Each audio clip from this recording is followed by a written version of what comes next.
Yep. Good morning. Good morning, everyone. If everyone can please take their seats. I don't have a gavel, so.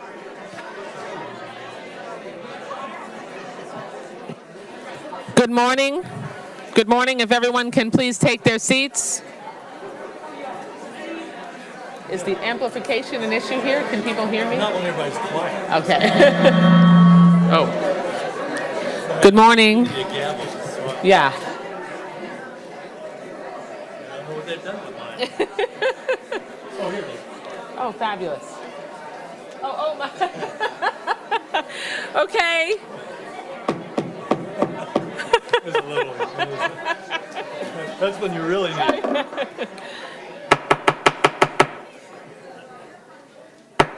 Thank you. There you go. Good afternoon. I'm going to try not to break Mayor Freem's dais here. And if anyone gets out of line, just know that I'm ready. And I've got my enforcer, the mayor, here as well. Welcome, everyone. First, I want to start off thanking Mayor Furr and the entire County Commission for being such gracious hosts and welcoming us to the Broward County Commission chamber.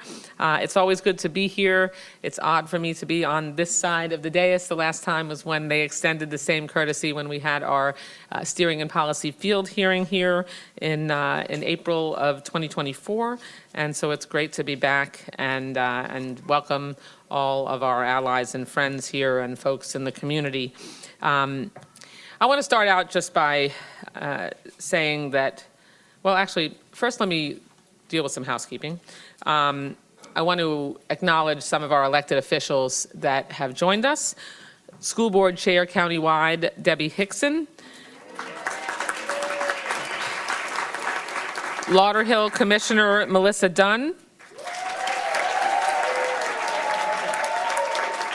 Hollywood Vice Mayor Adelma Quintana. Hollywood Commissioner Carol Shuham. And Miramar Vice Mayor Yvette Colburn. Have I missed any other elected officials? Okay. I'm sure folks on my team will let me know as they come in. So few laws will inflict as much harm on our community as the big ugly law that Republicans just passed. The massive tax breaks for the wealthiest, most fortunate Americans by stealing resources from working families and pushing it right into the pockets of the very wealthy is simply cruel and grotesque. There's nothing wrong with tax breaks. We need to make sure that those tax breaks are balanced and that they are targeted towards the middle class and working families. So that we can make sure those funding streams get put right back out in our community. So this morning we'll hear from community leaders who can detail how this law will hurt real people and how other executive actions and policies are hurting all of us, and especially how they hurt people already facing high food and housing costs, but who now must confront huge health and other service cuts. I'll cite just a few facts that expose this ugly disparity. Everyone who makes less than $43,000 should expect their taxes to go up and life to get more expensive. If you're a middle-class family, all those promises Trump made about tax breaks and additional benefits were a lie. You're going to see a minimal decrease, if anything, on your taxes. And in fact, those decreases, if you get them at all, are not permanent. Unlike the tax breaks for the billionaire class, which were made permanent. But what's a small tax break in the face of rising costs? How will that help you keep up with Trumpflation? Yet the ultra-rich, they get a windfall, with families making over $700,000 a year getting a $13,600 boost from tax cuts. And in 2027, people making over $1 million a year will see their taxes go down, you heard that right, by $97,000. That is breathtaking. Like life in America is clearly too expensive and far too many people are struggling to get by. But even if you make ends meet, too many people are one big healthcare, car, or home repair emergency away from going into serious debt. So we need tax laws and policies that make life more affordable. We need a child tax credit that reaches all families, like Democrats passed in 2021. Yet this Republican big ugly law actually shrinks the universe of children who can qualify for it and still leaves out the most vulnerable families altogether.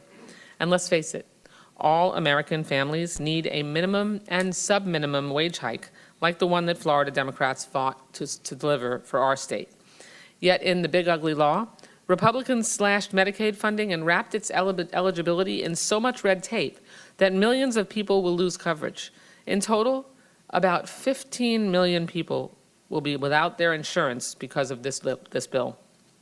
Just as bad, Republicans are going to allow federal assistance, the subsidies, to buy ACA plans to run out at the end of the year. That's over 2 million people this year in Florida alone between Medicaid and the private market. Democrats fought to ensure that families could save an average of $2,400 a year on health insurance premiums. Yet Republicans' big ugly law completely ignores them. And unless something is done, that's going to massively drive up health insurance costs at the end of the year. That will slam nearly 5 million people in Florida alone. This billionaire bailout law impacts so many other parts of our lives, like defunding resiliency and infrastructure investments that we desperately need and that we know will grow jobs. It also siphons away $500 billion from Medicare, which will hurt seniors' health care options, directly affect providers, and also cut hospital jobs and services. Some communities will see hospitals be forced to shut down. And beyond this bill, there's a horrible array of Trump executive orders and policies that harm our communities. I'm sure you've all heard of the Department of Government Efficiency, or DOGE, and its DOGE-backs, which is not in any way efficient and has illegally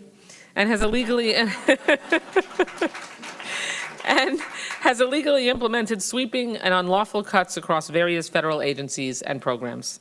Just to name a few, cutting programs focused on women's health, safety, and workforce participation, slashing the Office of Minority Health, which is an office dedicated to improving the health of racial and ethnic minority populations who've been historically underserved and overlooked, dismantling the Office of Infectious Diseases and HIV and AIDS policy, and the Administration for Community Living, which oversees programs dedicated to supporting long-term services and supports and employment for people with disabilities. What does this tell you? Is this about efficiency or fraud or waste? Clearly not. These are deliberate attacks on our most vulnerable, and these are a tiny sample size. We would spend the whole 2 hours just talking about the devastating cuts outside of the big ugly law that Trump and his cronies have made. It would take hours to catalog all of them, but I want you all to hear from and about some of the very people who are affected by them. We have a breadth of leaders on our panel this morning, and I will start with my dear friend and colleague, Congresswoman Sheila Sherfilis McCormick. Congresswoman McCormick. Well, good morning, everyone. Thank you so much for being here. I'd like to say a special thank you to Representative Debbie Wasserman Schultz for bringing us here and convening this so important meeting that we're having. And yes, it's an emergency because every American needs to know what is going on in the House of Representatives, in the Senate, and also in the executive, the president's office. We have been fighting in D.C. with very late nights, as Debbie can tell you, where they've been trying to hide behind the veil of darkness so you won't know what's being passed. They have called us in to vote at 1, 3 o'clock in the morning, and we have been fighting to expose what they're trying to do. They will tell you that they are making these cuts because there's a whole bunch of men living in their parents' basements who are taking Medicaid somehow. But it seems like the people they have been attacking realistically have been the most vulnerable. Our seniors, our families who actually need food subsidies, and also our sickly.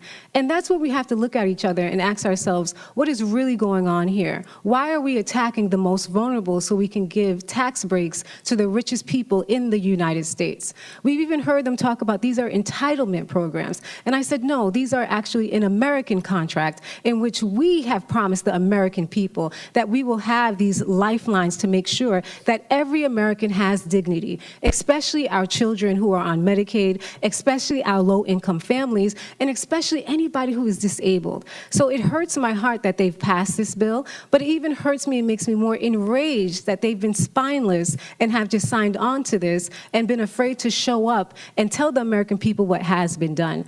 As far as District 20, we're about to see over 200,000 people who will be kicked off of Medicaid. 200,000. One of those hospitals that are in fear of closing down is, in fact, one of my hospitals in the Glades. And what they told me specifically is that they cannot afford to deliver babies if they're not getting paid. So what will mothers do? Drive 2 hours so you can deliver a baby? Well, I will tell you, you're not going to make it. You'll probably have that baby in the car. Who are we as Americans to actually make that a reality? What are we going to tell seniors who actually need food assistance? Hey, we don't have the money for you because we're actually giving tax breaks to Elon and his buddies? Who are we to sit back and say this is acceptable? So I'm happy that we could be here and talk about what's going on, but even happier that we've had so many people who have come out and said that they will stand with us and join the fight, that they will tell the community what is going on.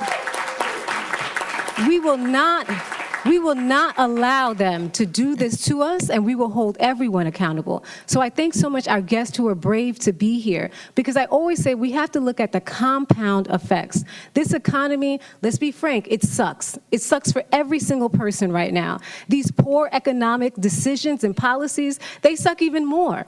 And when we look at our families and we look at our trajectory, it looks like we're never going to get out of this until something changes. And so thank you for being a part of that change. Thank you for being here, Debbie, and we are excited to make it right for the American people and fight back. Thank you. Thank you so much. Thank you, Congresswoman. Next, we'll recognize and thank our host, Mayor Beamfer. Thank you, Congresswoman. First, I couldn't be prouder to be up here among these incredible leaders. You guys are doing, it's such a tough fight you all have, both on the federal level and on the state level. It is entirely different here on the local level, even though we've got our fights. I do want to take just a moment to say we are, in this next week, we will be passing our appropriate, average-looking, balanced budget. I don't want to oversell it. But it's, you know, we have had our challenges as well. We are having to cut a lot of positions, no people, but a lot of positions. And we've also just gone through our own DOGE experience. And I think what they found was that Broward had a great story to tell for us. And I want us to know that. We're all here from Broward. When the DOGE teams came in, they didn't realize out of 3,244 counties in the United States, 47 of them have the highest bond rating possible. Broward's one of them. They didn't realize that we have no debt, none. And we've been able to build our reserves. And this is a county that is run by 9 Democrats. So, you know, I think they were surprised at a lot of our policies. Unlike on the federal level and the state level, where you're seeing contracts be given out to willy-nilly to friends and for favors. In Broward, the elected officials are not on the selection committees. We are relying on our experts, and Broward still has experts. You know, you and I are watching experts be taken away from the CDC, from the BLS, from all these places. Broward is holding on to all its experts, and we rely on them. And our staff is one of the best anywhere. So, you know, this big ugly bill is going to affect us on the county level. But I do think that from the county level, we're going to be able to stand strong. There are a lot of things in there that are on transportation, particularly on environmental issues, climate change issues. Broward County is one of the leading counties in the United States. And I would go so far as to say internationally as well. With our compact, with the resiliency plan that we just put forth, you're seeing it looked at from countries all over the world, COP30's coming up, it's highlighted, those kind of things. So we're going to keep going forward, regardless of what's happening on the federal level, on the state level, because it's important, because if it's climate change, we're ground zero. It would be malfeasance not to. So I want to have a little level of hope here, because I know the rest of this is tough.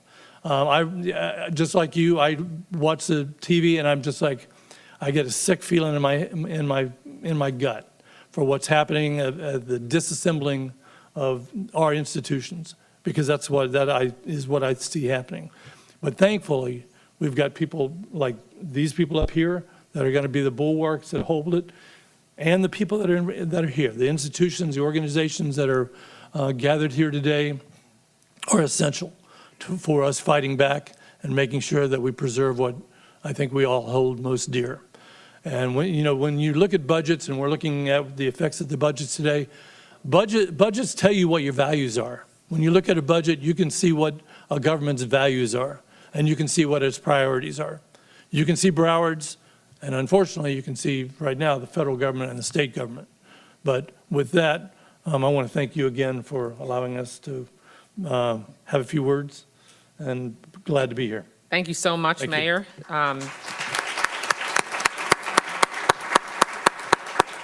Mayor, there's a reason that there were no headlines post-Doge review, because this is one of the best-run counties in the United States of America. So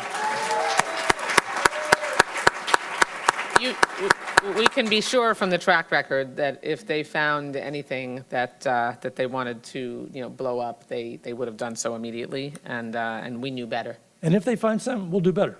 Exactly. It's as simple as that. Frankly, your professional response and openness, and your team under Monica, the way you handled that entire process was remarkable. And I'm just glad that you have the patience that I lack. Somebody needs to. Okay, my dear friend, State Representative Marie Woodson, for a few words. Thank you. Good morning, everyone. Good morning. Thank you so much, Congresswoman Debbie Wasserman Schultz, for convening this forum with the goal of educating everyone in the state of Florida and wherever they're watching. This is so needed, and I'm glad that you have gathered local, state, and federal together, because we all impact one another. And thank you, Congresswoman Sheila Sheffield-McCormick, because I know you're in the fight with Congresswoman Debbie Wasserman Schultz. And Mayor, thank you for hosting us this morning. We truly appreciate what you're doing in Broward County. You know you are my friend. And to my colleagues, thank you. I'm not saying it loud. You're my favorite too. Look at all this. Thank you to all of you, my colleagues who are with me in Tallahassee, and to every one of you being here this morning. It shows that you truly care, because this is early and you have left your home early to fight the traffic here in Broward County, but that proves that we all are in this fight together. Yes. And we truly appreciate you, because we cannot do this work alone. And we know you have been with us throughout it all. We just left Tallahassee. I say we just left because you watched that instead of being up there for 60 days, we were there for 105 days. So we have no time to spend with our family. We were there, we came back down, and we are facing it left and right now. Not only we are facing that big, beautiful bill, that big, ugly bill that we have to deal with, but we also seeing all kind of things coming. The tariffs is what we all going to have to deal with, added to the big ugly bill that they are discussing here this morning. My people, we have work in our hands. We have a lot to do together. And this is not a time for division. This is a time for us to come together, because everything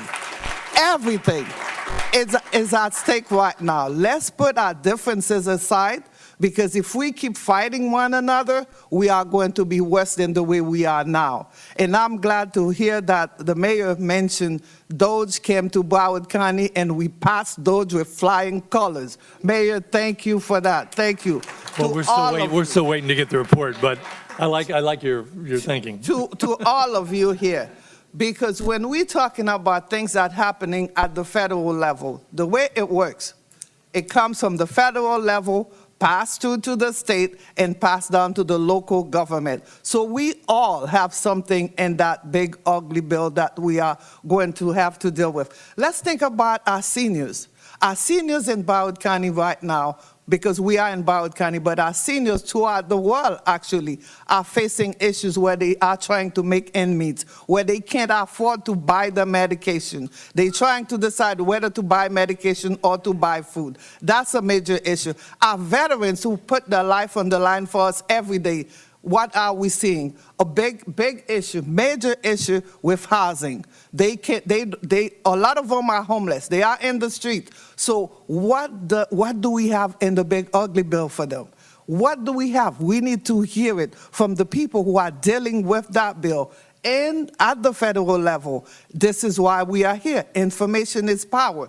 Our kids who are aging out of the foster care system, they are having issues left and right. They don't have a place to stay. We are doing our best, me and my two colleagues here in Tallahassee. We pass a bill for them, but the bill is not doing what it's supposed to do. How about all those issues that we are facing in our county where our children, they are leaving college. They cannot afford to rent an apartment, let alone to buy the first home. Those are the, yes, they cannot. And this should be our priorities. There should be money coming down to address those issues. What are we seeing? The 1%, they are getting richer, and the rest of us are getting poorer. And this is what we need to think about. I know I have 3 minutes, but guess what? I wish I had 2 hours this morning to talk about what we need to talk about. Congresswoman, we really appreciate what you're doing, bringing this down. We have so much to deal with. But information is power. If we know what's going on, we can stand up. And one thing I want everybody to remember, elections have consequences. Right, absolutely. Thank you so much, Representative Woodson. Now, my sister, practically, literally, other than different mothers, Yes. State Representative Robin Bartleman. Thank you very much.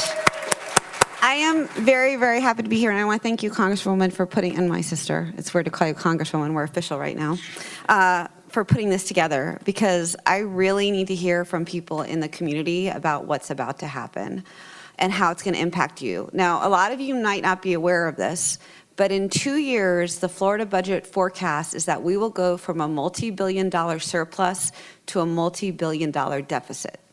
So let's just think about this a minute. A multi-billion-dollar surplus to a multi-billion-dollar deficit, and on top of that, we have the big ugly bill coming down. This is going to be a huge problem for the state, a double whammy. Now, you know that we do a lot of things wrong here in Florida. We are one of 10 states that does not participate in Medicaid expansion. We are turning down billions of dollars, and we are leaving millions of people without health insurance. The working families. I'm here for working families.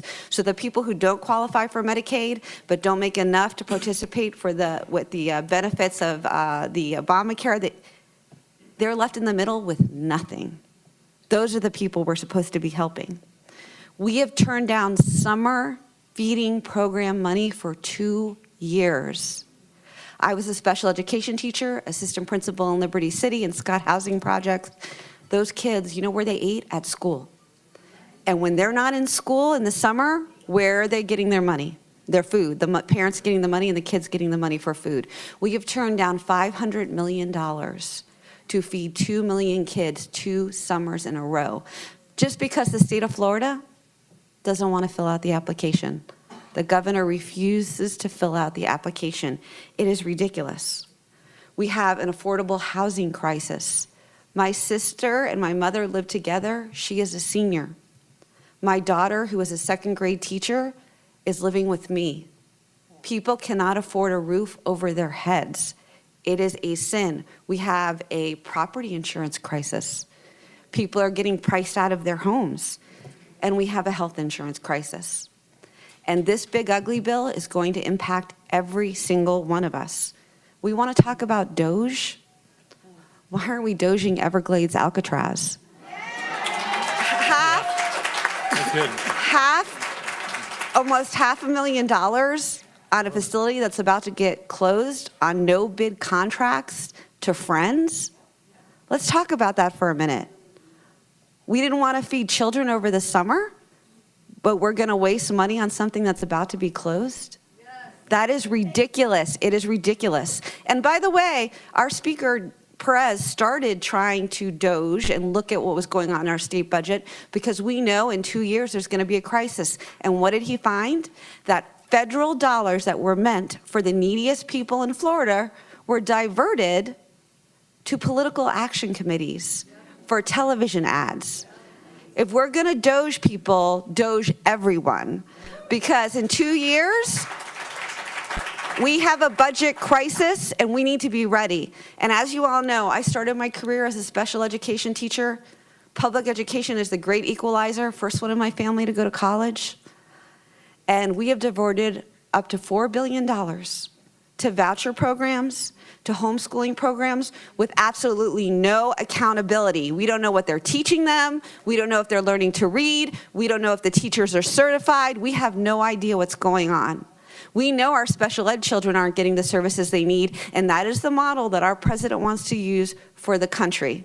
Who does that hurt? The working family. Because if I get a $7,000 voucher, I don't have another $7,000 to put in so my kid can go to a high-quality private school. I get what I get. Public education is the great equalizer, and in 2 years, we are going to have to make tough decisions, and that's why I need to hear from you. And this state has to be committed to figuring out how we're going to fill those gaps. And by refusing Medicaid, by refusing summer feeding programs, by refusing to doge ourselves and look internally at what we're doing, we are hurting the families of Florida. So I look forward to hearing from every single one of you. Thank you so much. Thank you, Representative Bartle. And yes, and you should know that the Big Ugly Law includes unlimited tax credits for private school vouchers across the United States of America. So that was in the Big Ugly Law. That's how ugly it is.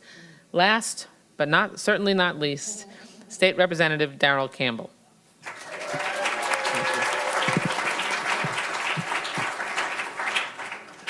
Well, good morning.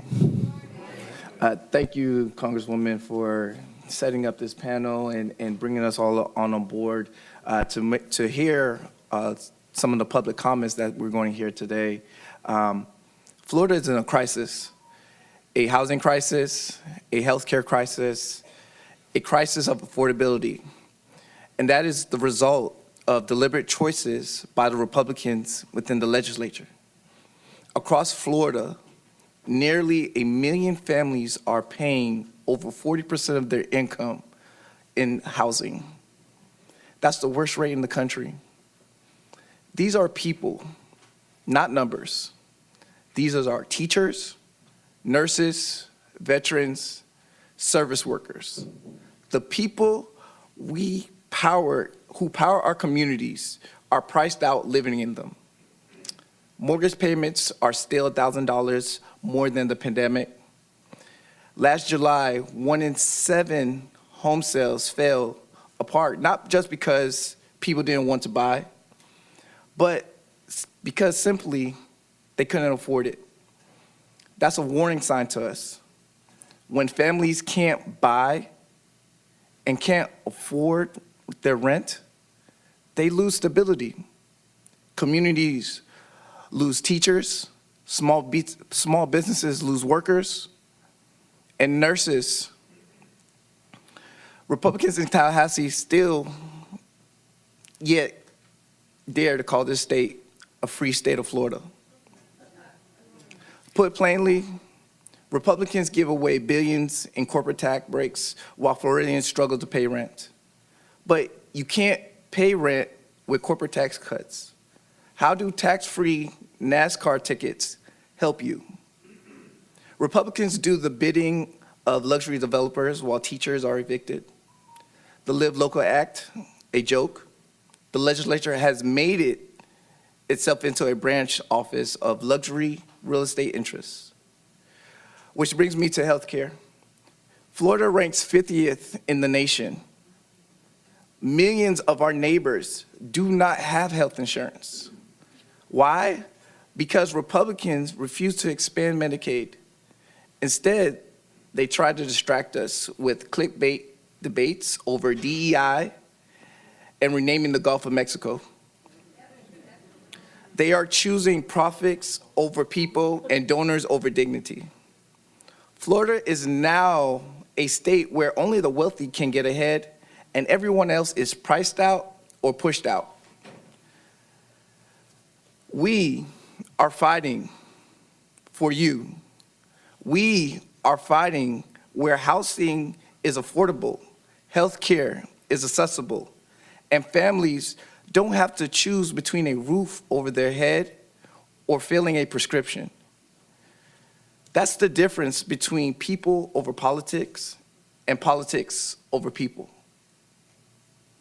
I look forward to this conversation today. Thank you. Thank you so much, Representative Campbell. We've also been joined by School Board Member Rebecca Thompson. Thank you for being here.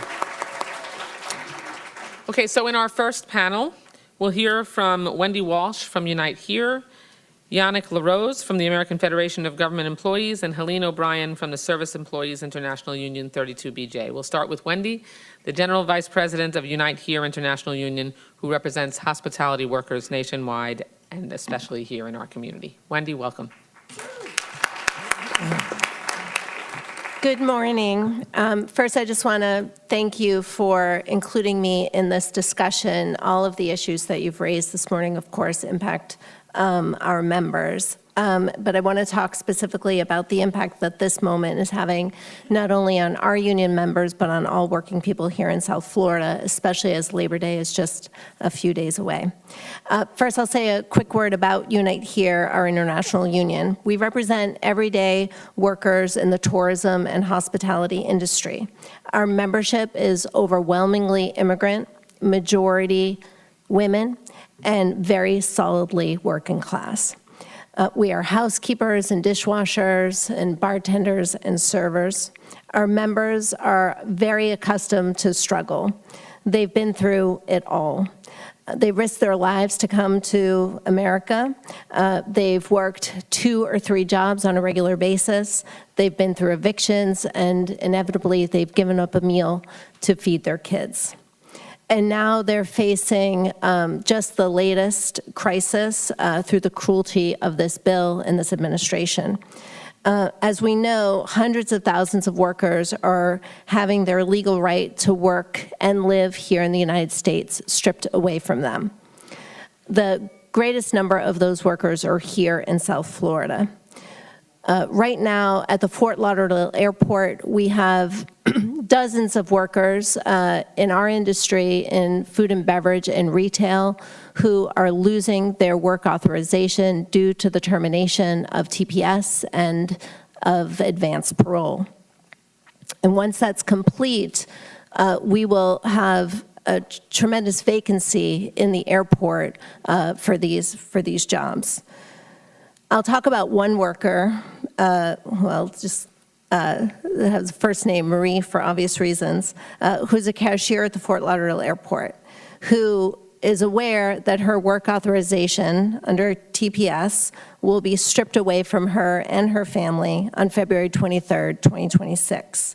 And at that point, she'll be faced with an impossible decision to remain in this country, to go underground, to work in the shadows, to lose her union membership, her protections, her good wage, her safety, her security, to try to make ends meet for her family, or to return home to a country where she will not be safe and will not be able to make a living. This decision is being faced by our members over and over and over, our members from Venezuela, Nicaragua, Haiti, Cuba, and it goes on. But these immigrant workers are not the only ones who are going to suffer under these callous policies. What it's doing is driving tourism away from the United States and away from South Florida. And as we know, tourism is the engine of the economy here in South Florida. And so without tourists, our economy will suffer. Our American-born members and workers will suffer. everyone will suffer under this administration, not only those who are losing their status. Workers are looking for electeds to stand shoulder to shoulder with them now more than ever, to take on these multi-billion-dollar companies, to ask them to stand up to this administration, given their access to Trump.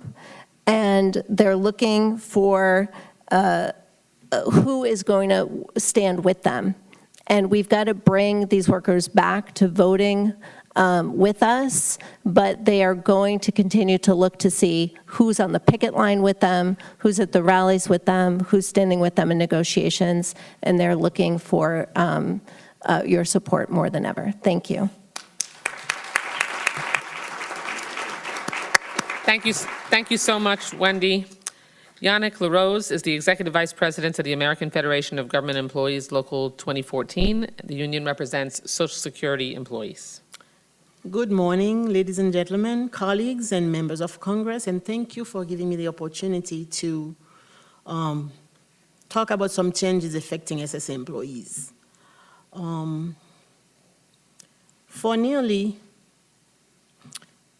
I rise today to speak about a crisis quietly unfolding within one of our nation's most trusted institutions, the Social Security Administration. For nearly 90 years, SSA employees have provided Americans with access to the benefits they've earned, but today, those very workers are facing challenges that threatens their ability to serve the public effectively. We'll talk about declining workforce and morale. SSA is operating in a 58 staffing low levels not since 1967. In 1967, each SSA employee served about 480 beneficiaries. By 2025, that number has ballooned to 1,480 beneficiaries per staff member, triple the workload. Instead of hiring to meet demand, the agency is preparing to cut another 7,000 to 10,000 workers in a single year. This cost, combined with arbitrary reassignments, the elimination of flexible schedules, and reduced respect for workers, are crushing morale and pushing experienced employees out the door. Service, quality, and public access are declining. Americans calling the national 1-800 number often face excessive wait times. Local field offices have seen 10% staffing reduction just this year, leading to long lines, delays in appointments, and delayed in benefits delivery. Meanwhile, pending claims have skyrocketed by 72%, from 346,000 to nearly 600,000 cases, while claims completions rates drop by almost 6 percentage points.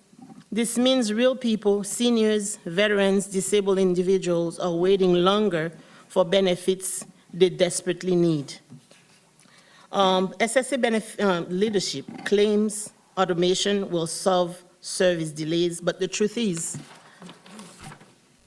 30 to 40% of calls routed to automation will require follow-up from a human worker. Many seniors and people with disabilities distrust automated system and want to speak with a trained person. Every younger person, those supposedly comfortable with technology, report preferring in-person help for complete benefits issues, for complex benefit issues. Technology must supplement, not replace human workers. SSA clients deserve compassion and expertise, not to AI chatbot. Erosion of public trust. The American people overwhelmingly reject replacing local office with online-only service. Polling shows that field office access with the #1 concern for seniors, more important to them than even Social Security solvency itself. When SSA contract out to private companies or replace staff with untested technology, it is not only reduced quality, but also risk exposing personal data and losing decades of institutional expertise. Constituents have made their stance clear. I've paid for it, it's mine, I need it, pay me. They want timely, accurate service delivered by real, accountable people. Historically, SSA's administrative costs were about 1.2% of benefit outlays, an incredibly efficient rate of any federal agency. Yet SSA is underfunded and understaffed, leading to longer backlog and poorer services. To restore public trust and effective service, we must at least hire 20,000 to 30,000 more employees across field offices, teleservice centers, and IT support. Restore competitive pay and flexible work options to retain experienced workers. Invest in proper training for new hires. Ensure that Congress provides sustainable funding for the long term. Yannick, I need you to bring your remarks Okay. to a close, please. All right, but the final point that I wanted to make, that AFGE is immediate hiring, is calling for immediate hiring for 20,000 to 30,000 new staff compensation and training investment. AFGE members are demanding that Congress hold SSA leadership accountable, require Thank you, Yannick. transparency. Thank you very and much. performance. All right. Thank you. All right, thank you so much. Appreciate your remark. I want to just add that our Social Security workers have been under remarkable duress and pressure. The cuts to Social Security, in particular, the slashing of employees, the reductions in force for our call centers, disproportionately harmful to our seniors and devastating to our Social Security employees who are in the trenches fighting to make sure that they preserve the social safety net that we promised them over 80 years ago. So thank you. Next, Helene O'Brien is the Vice President of Service Employees International Union 32BJ, representing property service workers, and she is joined by Maria Elena Hernandez, who is a TPS recipient from Nicaragua. And thank you so much for hosting this event.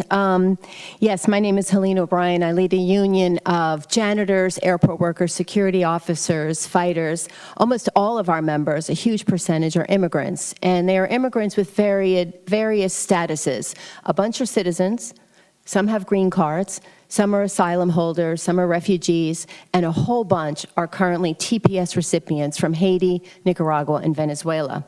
All of these categories mean that they are actually documented. They are documented legal residents of this country for now, or up until now. Thanks to the current administration, there is a massive process of de-documenting that is happening right now, and the purpose of it is to delegitimize and ultimately dehumanize the people who are providing essential services in our community, especially here in South Florida. I am with Maria Elena Hernandez, who is extremely brave because most TPS recipients don't want to go public. Maria Elena has learned she is leading with her heart. I just want to give her 1 second or 30 seconds, we timed this perfectly, where she's going to just say briefly a few words about her situation. Maria Elena? Sí, mi nombre es, buenos días, mi nombre es María Elena Hernández, soy recipiente del TPS, soy nicaragüense y miembro de la 32BJ.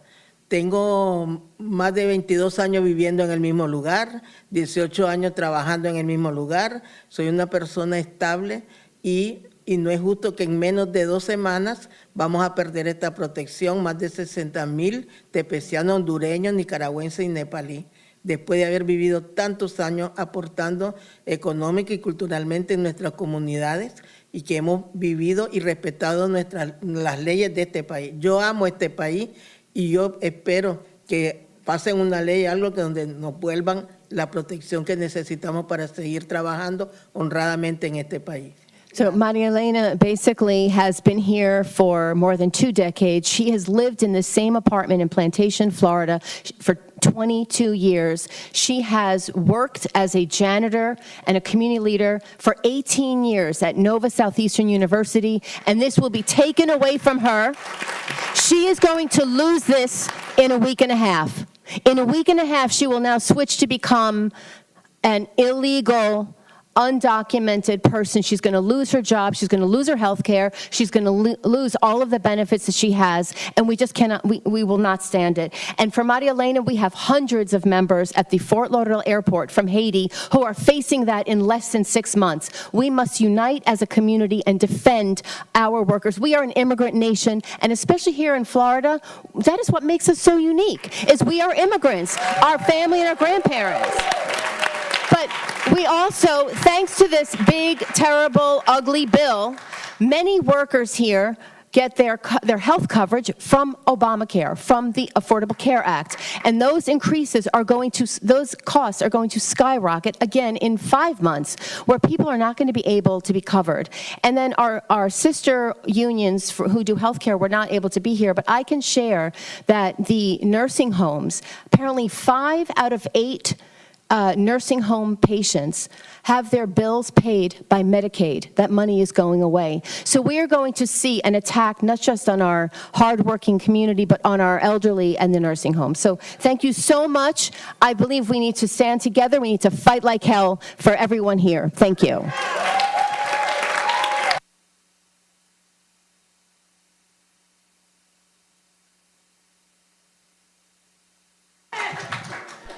Maria Elena, I just want you to know that we are going to make sure that we fight for you and for your colleagues and for the hundreds of thousands of TPS recipients who are here lawfully, who did everything right, followed all the rules, have been contributing members of our society and to our economy.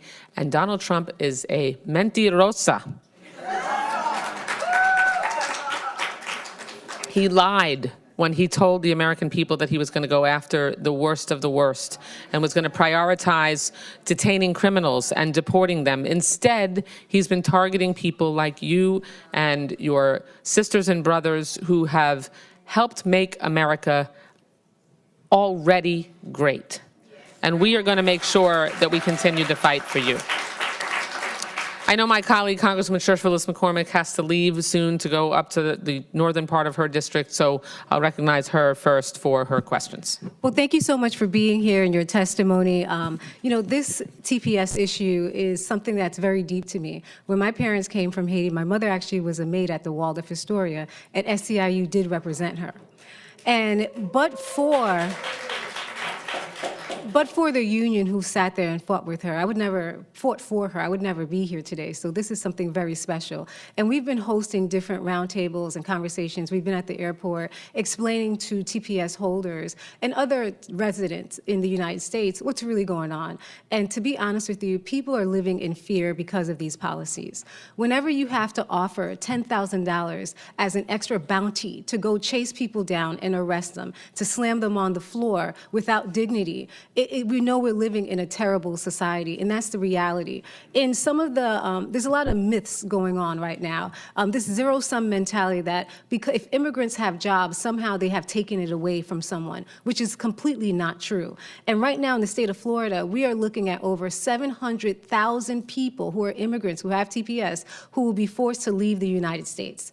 And since the Republicans have taken over the House, they have blocked us from actually funding continuing education programs so we can help build a pipeline for healthcare, hospitality, construction, and engineers. So my question for anyone who can answer it is, have you seen any policies or any initiatives by this administration to somehow train up people to replace the 700,000 people who we're kicking out because these jobs are supposedly supposed to be for other people? Have you seen any initiatives? Yeah, right. We did see one effort, I guess, by Ron DeSantis to try to lower the working age to for children, so they could cover for all the immigrants. I can tell you that our members work in the sun cutting grass. They clean airplanes that are super hot at night, sitting on the runways. It's hard physical labor. No one who wants to. There's no one, if they can do another job, if there's a better job out there, people would take it. And so I just think what we're going to have is a pressure, there's going to be pressure on the folks left, on the institutions, to try to figure out how to actually get the work done. And then my last question would be for Yannick with the Now, Social Security office is something that I think most people are concerned with right now, especially since that is a promise to the American people that they will actually have Social Security. But there's been a tremendous amount of demonization of Social Security workers and employees, and we've even seen recent numbers that these recent layoffs have disproportionately impacted women, specifically Black women. In the last 5 months, there have been over 300,000 Black women who have left federal jobs because of targeting and layoffs. Have you seen it being more difficult for everyday Americans to have access to Social Security, their benefits, and questions? Yes, it has been. For instance, you have people waiting online. Right now, they've made so many changes that's affecting the workers and the public. They are having people to call the 1-800 numbers. Everything has to be done by appointments. Simple thing that people used to walk in the office and they'd take care of it. Right now, the office, when I left, because I recently retired in April, last April, when I left, there were about 9 employees that left altogether that same week. And so far, we shut off staff, and people are going to be penalized. The public will be penalized for what's going on. And as the same token, the employees, we've been called lazy, and we've worked hard. Sometimes I myself, when I used to work, when the computer turned off, that's when I realized it's 6 o'clock.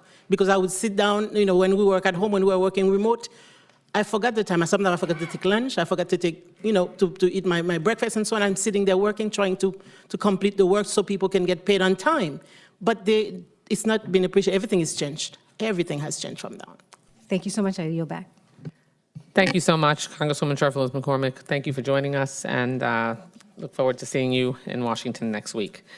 Wendy, can you, obviously, these cuts and the TPS reversals are going to disproportionately impact employers. So for you and for Helene, can you talk about what employers can do to fight back? Because it's not just going to hurt workers that they're going to lose their jobs.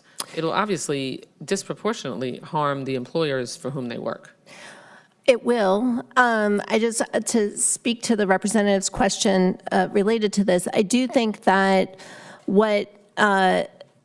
these employers sometimes are really benefiting from these disasters that are happening.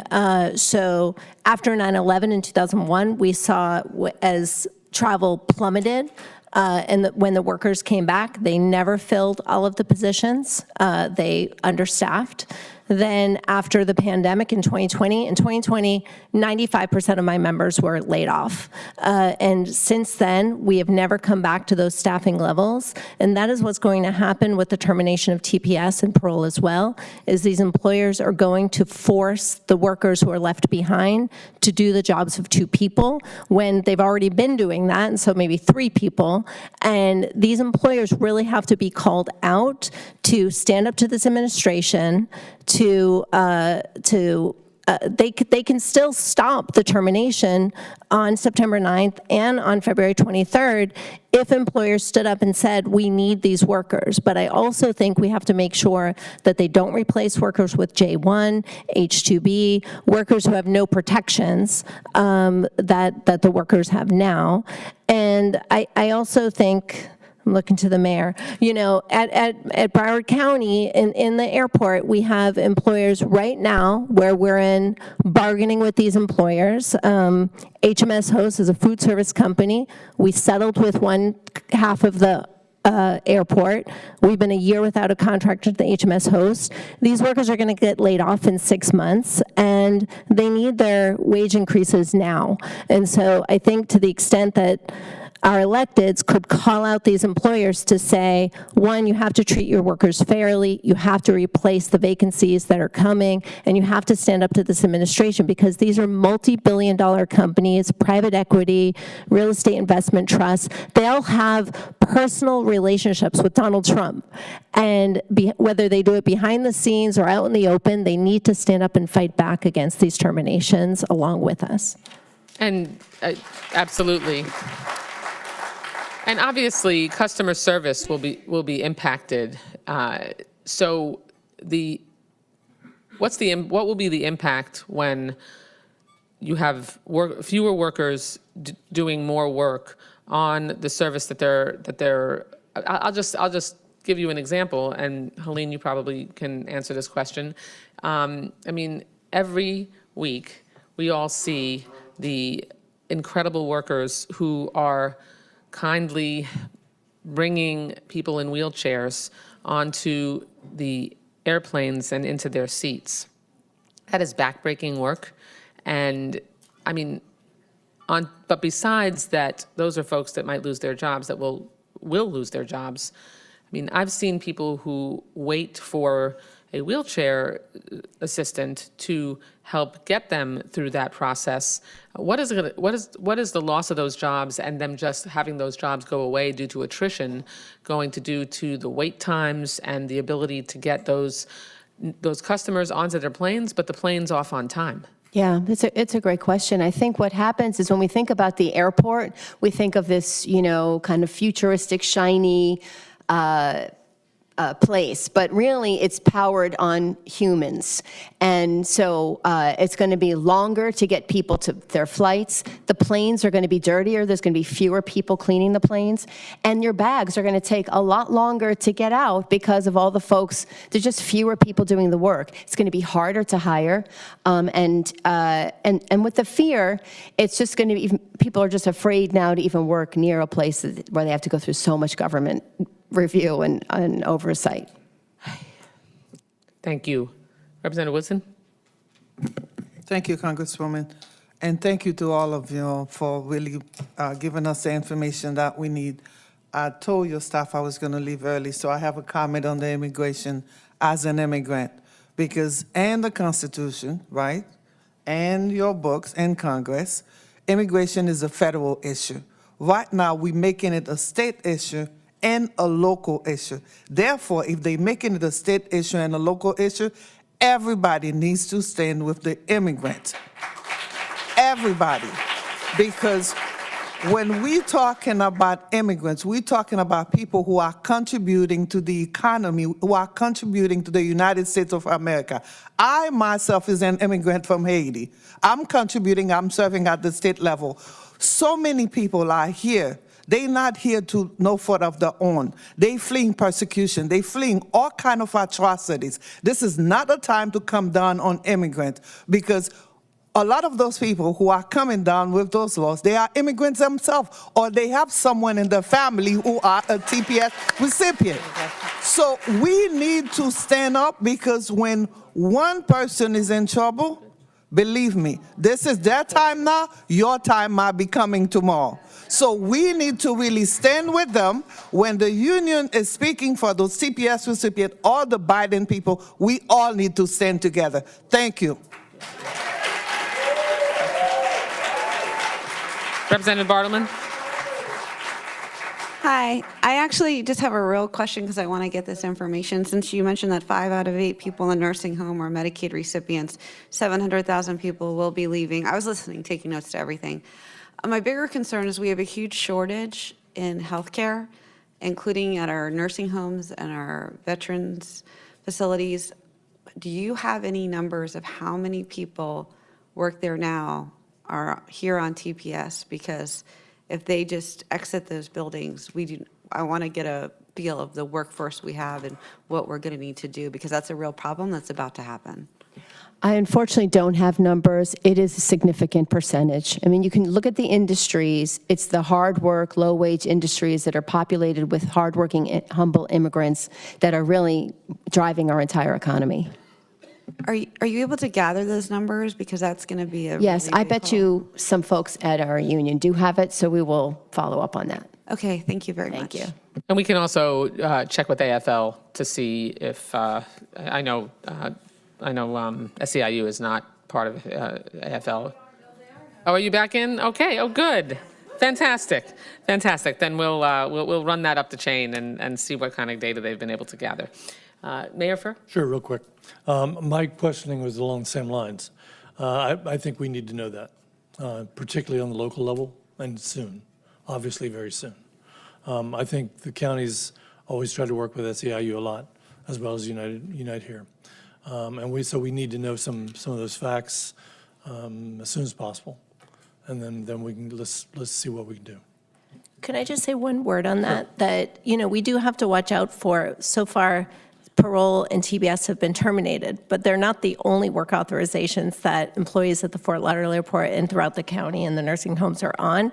And so I think that, we have to get ahead of the potential of the termination of political asylum, of other authorizations that people have, because that will be absolutely devastating to the workforce here in South Florida. And so I do think we should be talking about how to prevent future terminations as much as we're fighting the ones that have already been terminated. No, and I appreciate that, because I'm on the board for Career Source Broward, as well as on the Tourist Development Council. Both of those, we're seeing, how it's being affected. And there's not a bunch of people waiting to be taking these jobs. It's just not, that's a myth.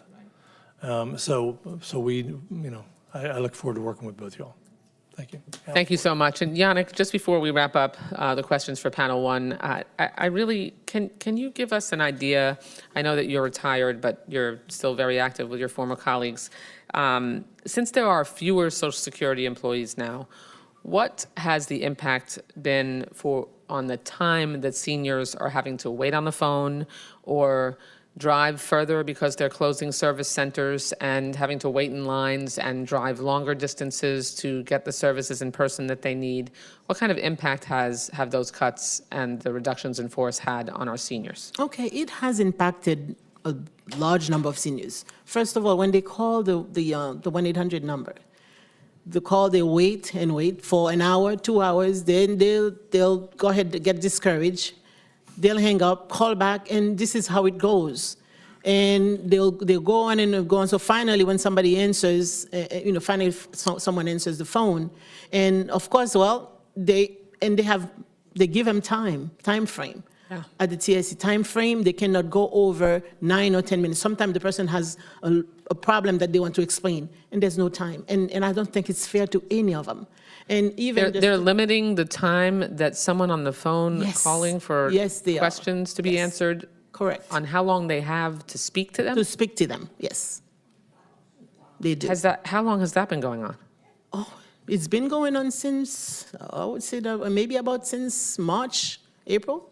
It's been Wow. going on that long. Okay. I mean, obviously, seniors struggle a little bit They more are struggling. to explain themselves. And also to piggyback on what Helene was talking about, even with the people with the TPS and so on, it's not only just going to affect workers, it's also affecting recipients, Social Security recipients. Some of them are getting disability. And one that when I looked at That's what I was asking. What's the Yes. impact on seniors and Oh, a lot. people on SSI? a lot, not even SSI, even Social Security retirement, because those people have worked years. Right. And they qualified to get their regular disability benefits. But when they have that type of visa, okay, the TPS or the other one, the parole or whatnot. CHNV. The moment that turned, some of them, when we looked, they were to be expired until August of 2026, and that got shut from August of 2025. So automatically, their benefit stops. And it's impacting a lot of people. Yes. That's why having this hearing is so important, because the public needs to know what the real human impact is of all of these cuts, of what is going to get much worse when the big ugly law fully goes into effect. We're talking about impact on real vulnerable human beings. By the way, I have a screenshot from when my staff tested the wait times for the Social Security customer service line, and they waited just over 3 hours until someone picked up the phone. So that is just, I mean, for a senior who is frail and might be struggling with health issues, I mean, sitting there waiting, and that's if the call doesn't drop or if they don't step away to go to the restroom or whatever. This is insanity. But the callous indifference of this administration is evident in examples like this. Even when they were coming to the office, they would wait 5 hours and they'll tell them, come back tomorrow. You imagine somebody on a wheelchair. Because of staff, we don't have enough people working. And now they're closing some of the regional offices, and people are having to drive much further and then be told to come back the next day. Yes. This is pure insanity. Thank you so much to our first panel and to all the work that you do. We look forward to working and fighting by your side going forward. We're going to take a few minutes. Thank Representative Woodson for joining us. She'll be departing. Representative Bartleman, if you could move over here next to me, bring your nameplate, and we'll change over to panel 2 now. Panel 2 is...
Okay, we're running a bit behind. If I can ask everybody to take their seats once again, please.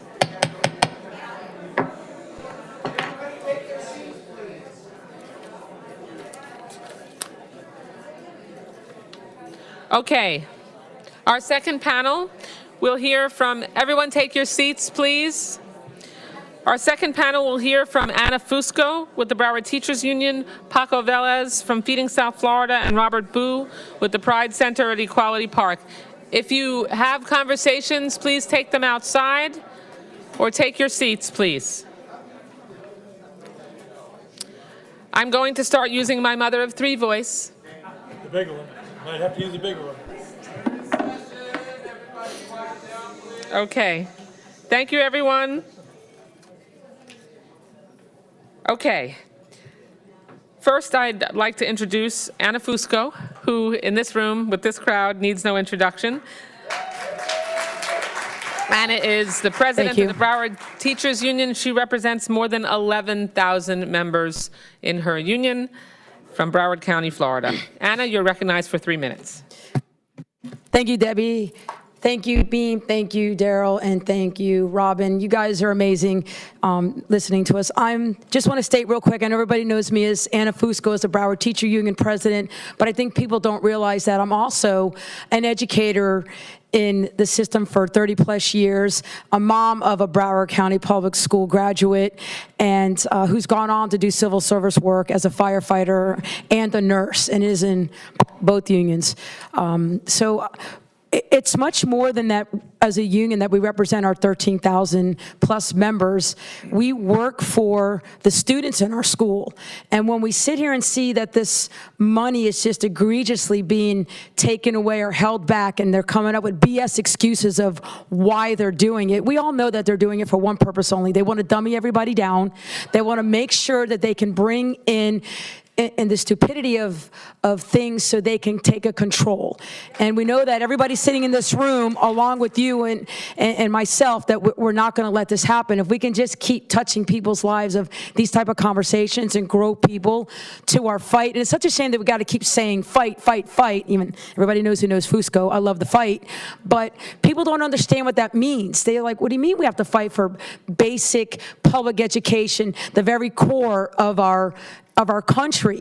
You know, they're funneling money from our public schools to egregiously put into already very wealthy, rich schools of private schools and, you know, into our parochial schools. And I believe in you can have the school of choice that you want, you know, homeschool and parochial schools or private schools, but pay for your own. Don't take it from the very core that our students need.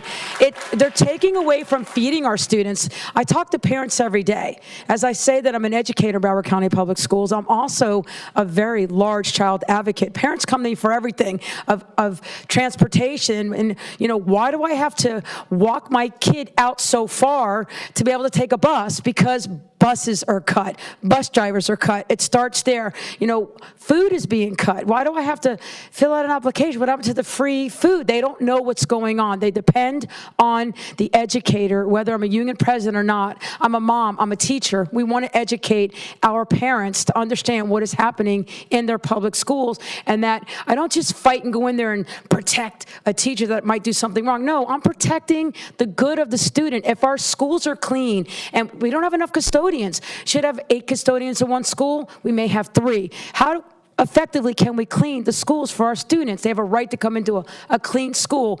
Air conditionings. We don't have enough people to get into the maintenance. Just basic things like that. It's not about the educator, it's about the students. So I've been there fighting for workers' rights. It's because they can get educated. Let me not get started about the pay. Our teachers don't get paid well. Our teacher assistants, our behavior techs, our social workers, our guidance counselors, all of those types of groups that touch our students don't get paid enough, then they got to go work a second and third job. What do you think they're coming in? They're coming in bright-eyed, bushy-tailed because they want to. They sometimes come in tired and exhausted. They want to be there because of the student, but they need to have more money so they can take care of their own family. We love our children. We love our students. We do it because we love them, and we do grow to love the parents. So we know that it's a tough fight out there for everybody. We want to make sure that our kids are being fed, that our schools are being taken care of, and when the money's being sucked out of it to line the pockets of other establishments that there's no need to. And let me not even talk about the testing. Anna Fusco is anti-BS testing. They want to line the pockets of this testing crap. Just take away from all of that, get rid of the testing, let us teach our students, and they will be well educated, but they're scared. They're scared of that. They're scared of that. And we know that. So they don't like the words fight. They don't like the words pushback. They don't like the words educated. Let's not even talk about books. Our kids should be able to choose whatever book they want. Our parents should be able to choose whatever book they want. Fusco, I just Am I need good? I need you The to bell wrap rang? up. Yeah. Oh, I apologize. Anyway, okay. You know where we're at. I didn't hear it. I got excited. I'm passionate. You guys are amazing. Bring it to your colleagues wherever you're at, whether it's state, it's local, and it's federal. We know you're doing it for us. Thank you. Thank you so much. Thank you so much for your fight, and I'm going to turn the beeper back on so people know when it's time You could to have gone on for hours, I know. Yeah, we all could, but I want to try to keep us on time, so if I could ask each people to stick to the 3 minutes, and I will try to give you the high sign when you've achieved that. Next is Paco Velez, the president and CEO of Feeding South Florida, an agency that provides access to nutritious food to those in need and advocates on hunger and poverty issues. Paco? Thank you, Congresswoman. Appreciate you having us here. State reps, Mayor Furr. Sucks going after Anna, but I'll give it a whirl. The first thing I'll say is Wendy was absolutely 100% correct. We have a lot of folks who serve our community, help put food on the table for so many people. Our farm workers, our restaurant workers, folks that work in grocery stores, they're all making minimum wage that are struggling to put food on the table. So I'll get right to the facts.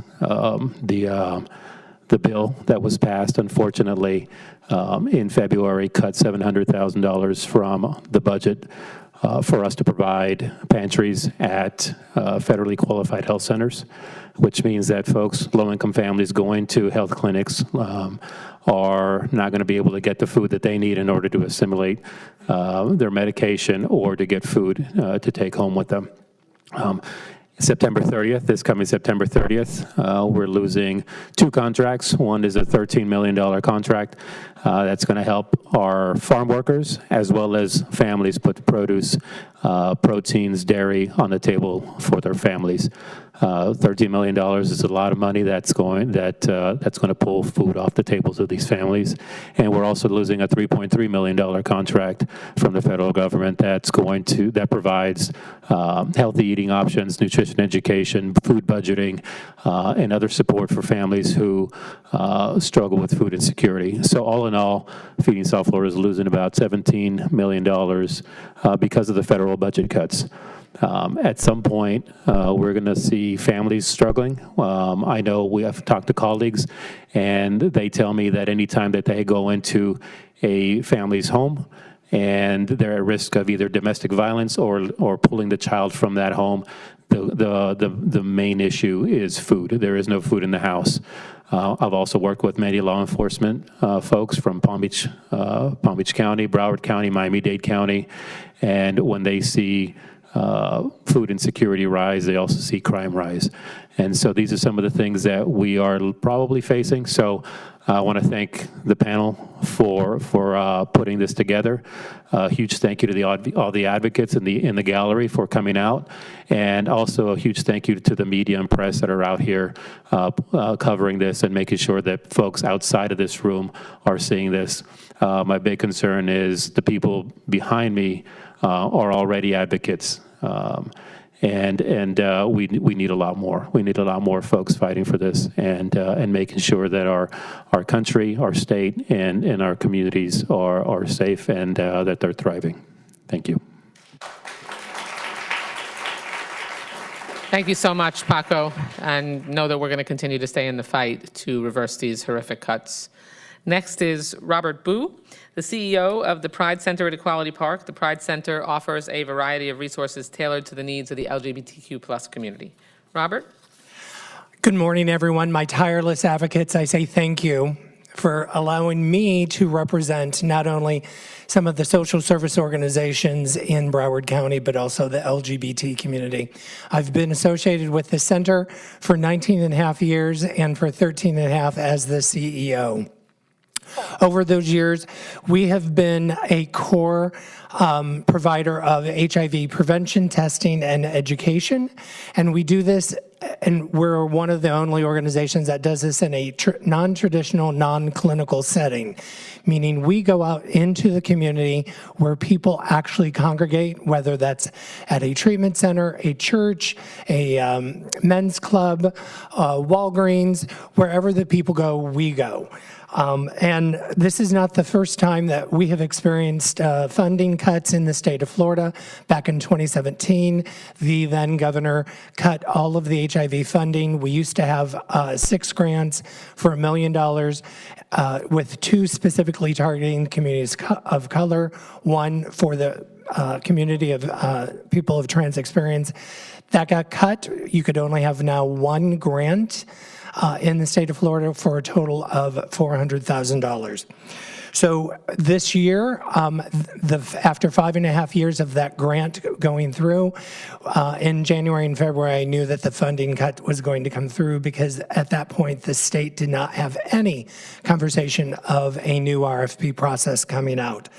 And so that funding did actually end on June 30th of this year.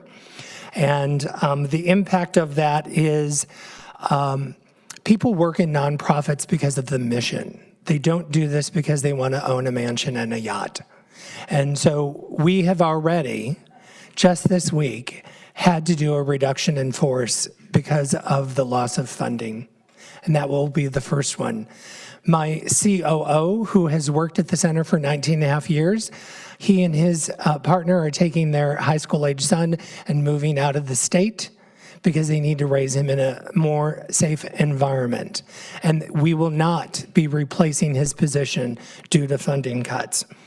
In the beginning of July, the state of Florida posted an RFP process for new HIV prevention dollars, did not announce it, did not make it public.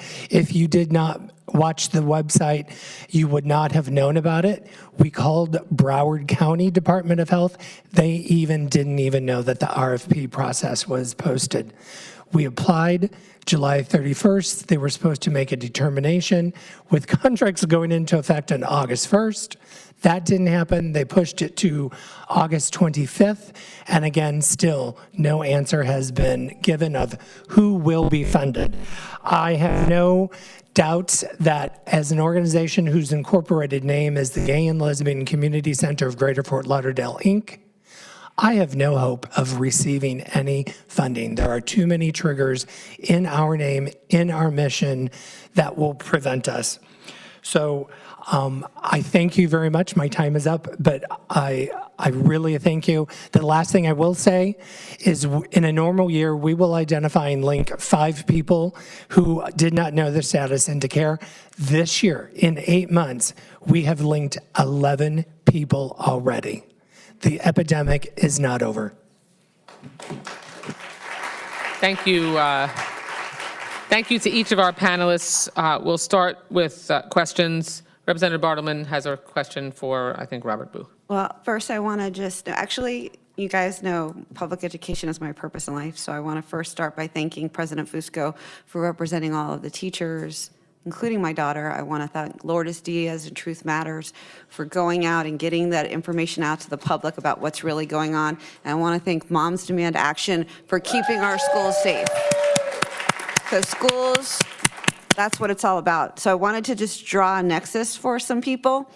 $488 million is spent on homeschooling. No accountability. We have no idea what's going on. But what you don't know is all of the new child labor laws do not apply to homeschoolers. Think about that for 1 minute. I'm just drawing a nexus for you, okay?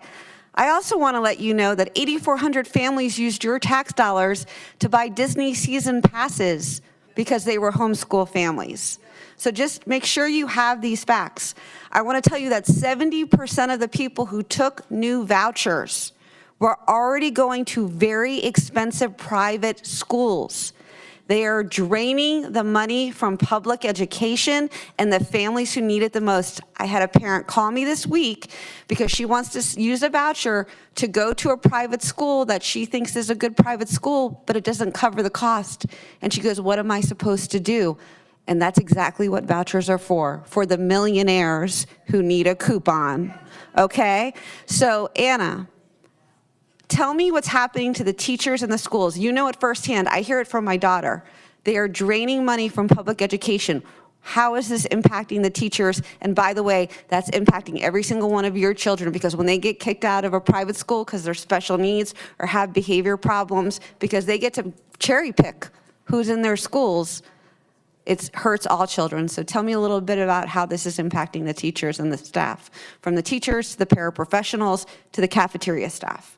It's impacting because every single department, if they're not able to replace when teachers either retire, resign, move on, and that's with every group there, because our budget is so severely impacted. It's just beyond sub-zero that they can't do it. So if I'm in a school and there's normally 5 fifth grade teachers, we want to maintain the class size of 22 students because we want to give them the best possible education we can of the small groups and so forth. And if they have reading deficiencies or math deficiencies, we have to accommodate and take care of the whole group, but individualize what they need. So we lose 2 teachers, they don't replace them, we have to then take on those 44 students. So I no longer have a 22 class impact, it's enlarged. And so that takes away from the individualization of the student. It puts some more pressure on the teacher, and it also impacts because everybody's so damn driven about these test scores, even to our real estate. I mean, if we have our realtors that are looking at it, if it's an A school, a B school, a C school, that makes it important because our students are still learning amazing, and someone able to pass this ridiculous bogus test that I guarantee none of those people could pass, the ones that are actually building money off of it, that doesn't define our students. Defines our students what's in front of them, the educator, but we need more of everything, from the cafeteria worker to the bus drivers to the custodian to the teacher assistants, which also impacts our most vulnerable population, the ones with needs, special needs.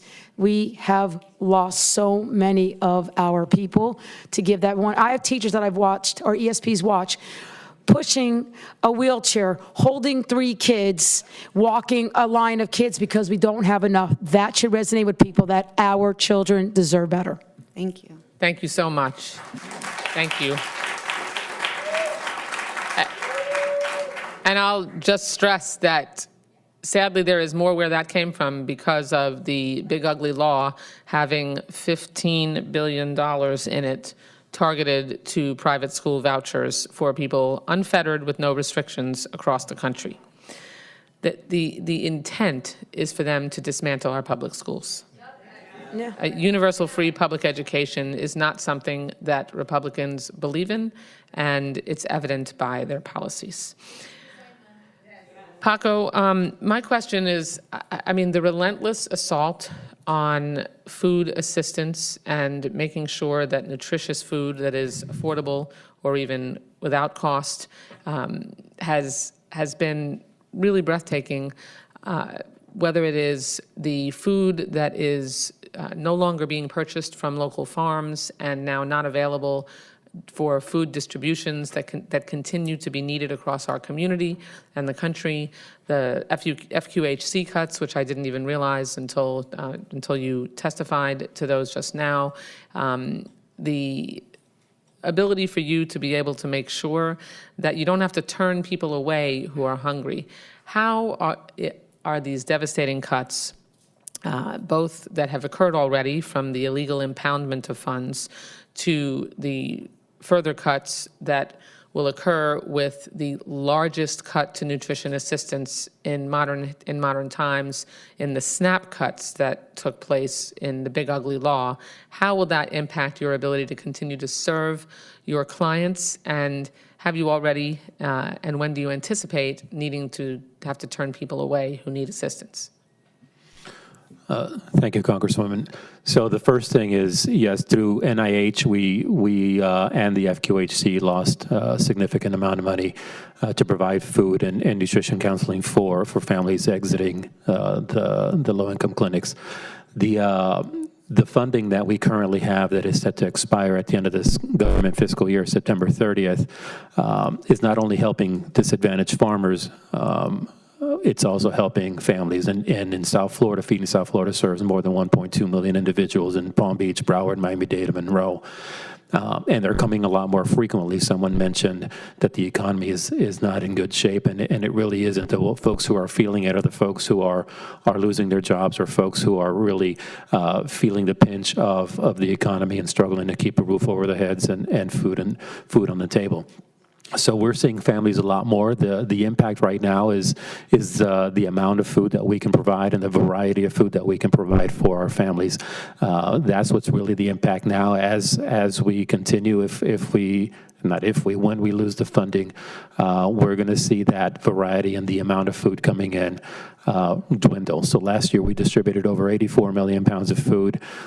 This year we're worried about how much food we're going to be able to distribute for our families. You mentioned the SNAP cuts, and the immediate SNAP cuts that are happening now are for folks, the TPS folks, the folks who are here, who are protected here. And then the SNAP cuts that are going to happen next fiscal year in 2026, those are going to affect our families, especially here in Florida, with the error rate that the state is seeing. I think we have a 13% or so error rate, and that's going to require the state of Florida to pony up extra money, which we may or may not do. Okay, Representative Campbell. Thank you, Congresswoman, and thank you for being here and the amazing work that you all are doing in our community. I know due to time constraints, I want to ask a two-pronged question to Robert and Paco. Paco, you mentioned that you're losing $17 million from federal. How much money are you getting from the state? And then my second question is for you, Robert, is that there is an attack on just the term LGBTQ. We're seeing that in how you are trying to even get yourself out there. We know that you're losing money based off of your name alone. How much of that is being impacted from not just only state dollars, but also from private donors, funders, that is to keep your organization afloat? And as you're answering that, can you also include in there how much individuals you help, in the demographic of individuals that you help beyond LGBTQ, and letting folks know that it's just not an LGBTQ thing that you are working on? Thank you, State Rep. So from the state, Feeding South Florida specifically this past fiscal year, this current fiscal year, we received $1.5 million from the state appropriation to provide home-delivered meals to seniors and homebound adults who are unable to go out and get food. As I'm also the board chair for Feeding Florida. It's a statewide network of food banks, 9 food banks that cover all 67 counties. And as a state network, the legislature and the commissioner of the Department of Ag appropriated $38 million to the network. $28 million was for produce, milk. To give you an example, someone mentioned school children are not receiving meals during summer. So the purpose of the $28 million is to help some of these producers, dairy producers, beef producers. When school is in session, the dairy producers are able to provide enough milk, not only for the grocery stores or for restaurants, but also for schools. Because so many children are not eating during the summer, and I think it was State Rep. Bordelman that mentioned we're not getting the summer money for the kids. Because so many children are not eating during the summer, the dairy producers have so much milk that we're getting that at a very low cost, and that's some of the appropriations that's coming for us. The other $10 million or $12 million from this $38 million is to increase infrastructure to make sure that our partner agencies and our food banks are able to handle the volume of milk and the volume of produce and beef and get it through to the families. Thank you very much, Mayor Beam. Yeah, just real quick. I don't think anything dismays me more than what's happening on education. As a teacher for 25 years as well, former BTU. I think once a BTU, always a BTU.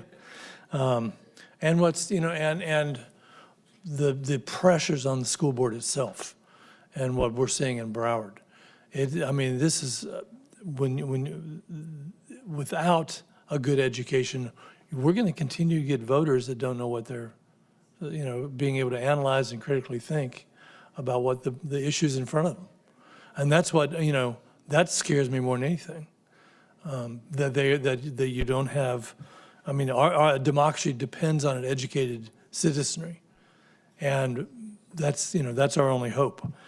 And I guess and what I saw with Career Source Broward yesterday was a shortage of both elementary school teachers, child care workers, and I don't know, can you elaborate on what you're saying? And I see Debbie and Jennifer out there, but so I'll hear from them as well later. But and Rebecca. But yeah, what are you seeing?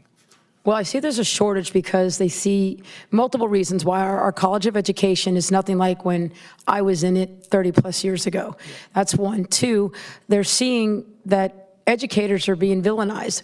Why would you want to step into a profession where all you're going to do is be criticized, ridiculed, beat up, and just mistreated when people step into it, but like, I believe people say, the other jobs, we're not getting into this job because we want to have yachts and be millionaires. I mean, people do want to get paid a great rate so they can survive, but we do it because they want to give back. They want to touch a child's life. They want to make productive citizens. I mean, I guarantee every single one of you sitting up there, you might not remember much, but I guarantee you can remember a teacher that impacted you to become the great person you are now, giving back and fighting for our most vulnerable, our students.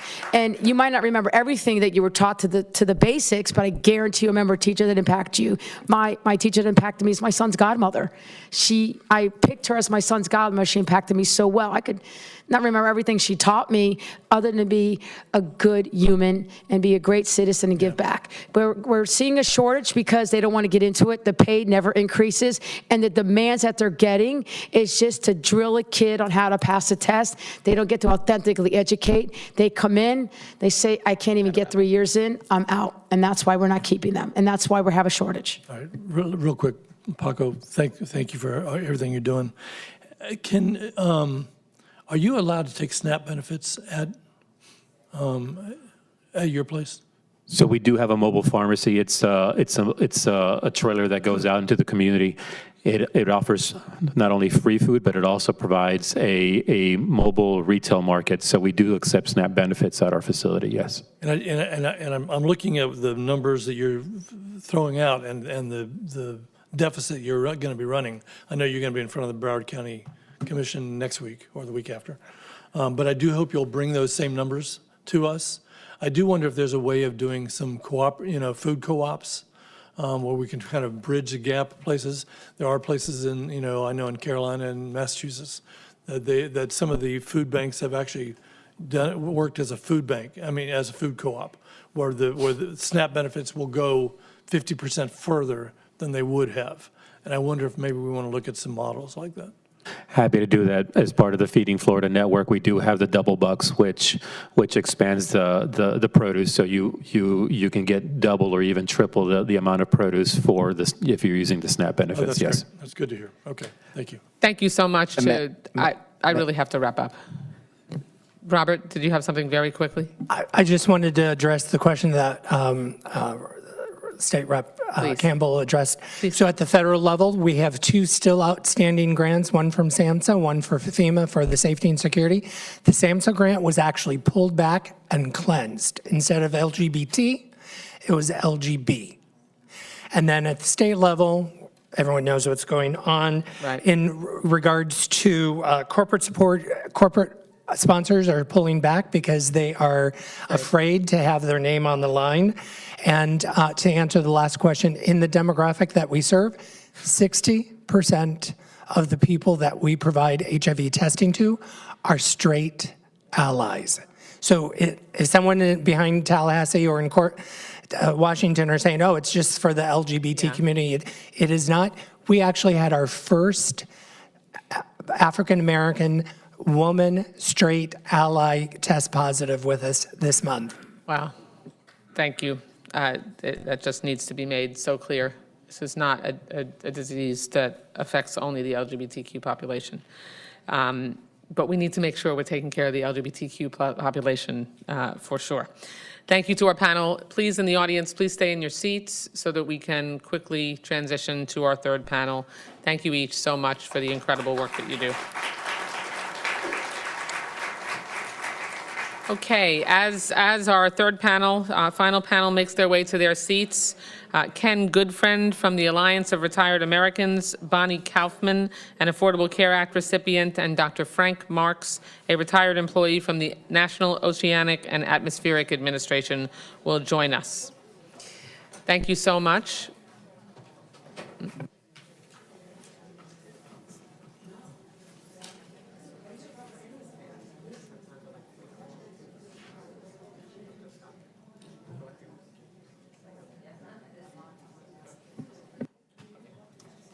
Okay.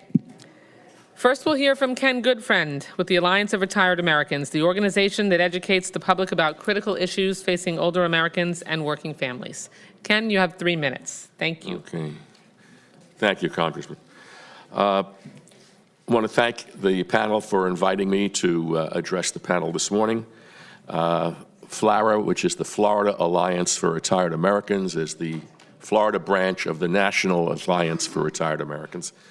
I have been a member of the Alliance now, it's going on 18 years. I joined even before I retired and became a retired American. So I have a lot of experience dealing with a lot of these issues. It is unusual or somewhat ironic that a month ago we were celebrating 60 years of signing a bill to establish the Medicare and Medicaid programs. Yet instead of celebrating, Floridians are worried. They are concerned about the passage of the Republican budget law, known as the One Big Beautiful Bill Act, or the One Horrible Bill Act, which will affect them and potentially their families. In Florida, there are over 5.3 million people over the age of 65, and we make up just under 23% of our state's population. Over 5 million Floridians are enrolled in Medicare for health care, and approximately 150,000 of our state's over 65 population rely on Medicaid services. Yet both programs are under threat because of the big, ugly bill. One item that many seniors didn't realize is that the One Big Bill will trigger $400 billion in across-the-board cuts to Medicare over the next 10 years because of the Pay-As-You-Go Act. This is because the bill adds billions of dollars to our national deficit and consequently leads to automatic funding cuts from which Medicare is not immune. Budget cuts, budget cuts to Medicare programs may translate to higher out-of-pocket costs and more expensive prescriptions. Some doctors and hospitals may be forced to limit services to stop accepting Medicare services altogether. Additionally, the tax giveaways for the wealthy in the law will speed up the Social Security and Medicare trust funds insolvency from 2033 down to 2032. And this big, ugly bill also weakens Medicare's ability to negotiate lower prescription prices, especially for higher-cost drugs known as orphan drugs that treat rare diseases. Older Americans here in Florida and across the country are also actively concerned about cuts to nutrition programs. The ugly bill cuts nearly $200 billion from SNAP, endangering food and nutrition security for over 6.5 million older Americans across the country and nearly 750,000 Floridians age 60 and older.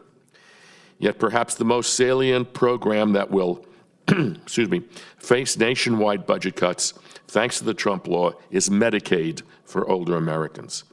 The nearly $1 trillion in cuts to the Medicaid programs to finance tax cuts for the wealthy is simply devastating and may affect over 8 million seniors across the country. Older Americans rely heavily on Medicaid. The program pays 63% of nursing home... And if you can begin to wrap up, please. Okay. 63% of expenditures, covering over 1 million seniors nationwide. Right. And I'll end there. Okay. Okay. Thank you so much. Okay. Thank you. Next, Bonnie Kaufman. Bonnie is a breast cancer survivor, a fellow breast cancer survivor who relies on the Affordable Care Act for her health insurance, and she also has a beautiful daughter with type 1 diabetes who requires insulin. Bonnie? Thank you so much for having me, and also wanted to give props to everybody that's been here. I'm an individual, but your organization's giving such positive impacts in your communities, and I appreciate that. So my story is that I have always been a self-employed individual, so I never relied on a company to help me with my health insurance. And when I got the breast cancer, I was affording insurance, and shortly thereafter, my fee for myself alone skyrocketed to $1,300. And I had 2 kids and one with type 1 diabetes, so I had to make the choice. Do I keep insuring myself as a survivor where I may need insurance, or do I insure my kids? Also a single mom.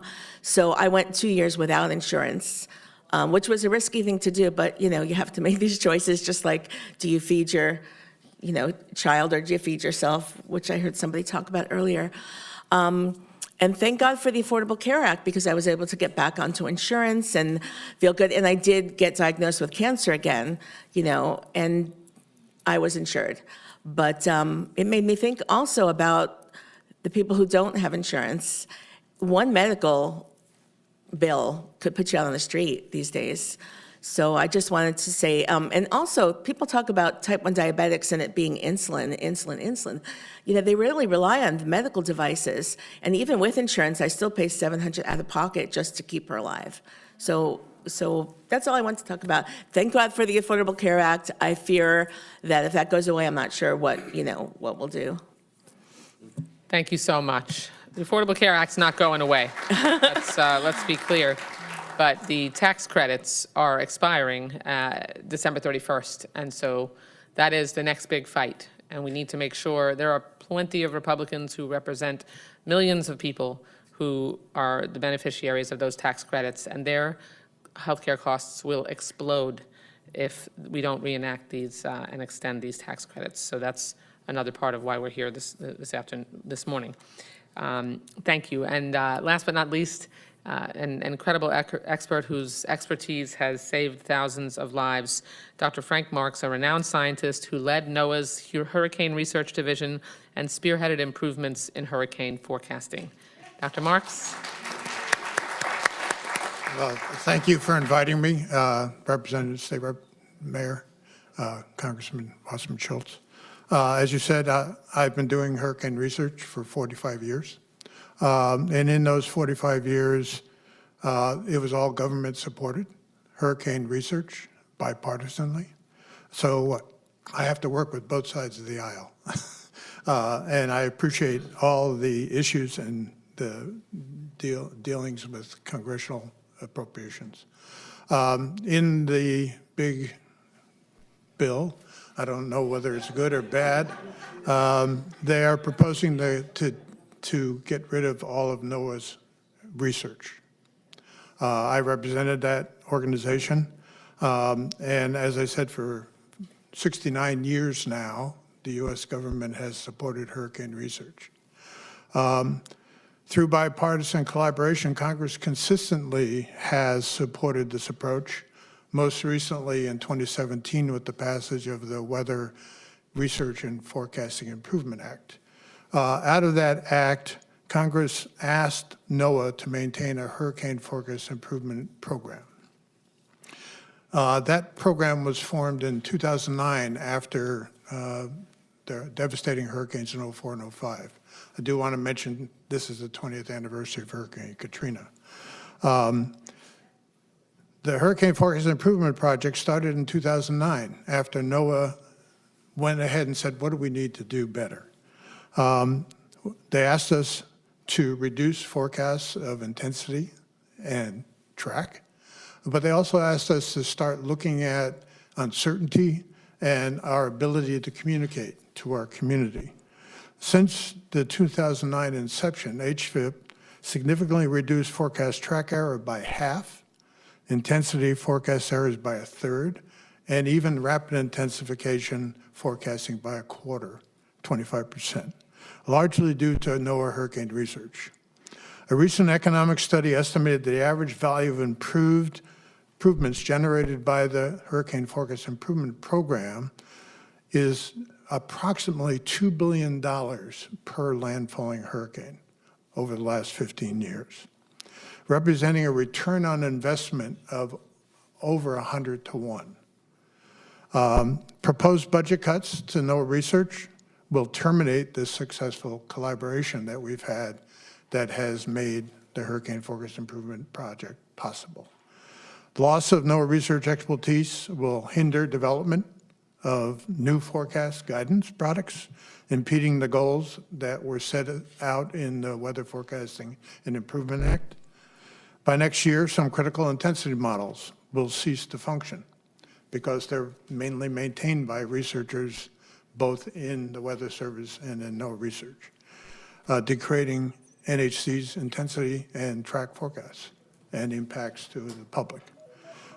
By next year, crucial satellite analysis sites would fail. They are being supported by NOAA researchers in cooperative institutes around the country. Longer-term track forecasts will continue to improve, likely, but slower intensity forecasts will likely stagnate. Severely hampered development of new forecasting approaches, including those utilizing artificial intelligence, which the Hurricane Center is evaluating right now with Google, will be delayed or stagnated because of loss of expertise from the researchers who know about the data that they're using to train these artificial intelligence models.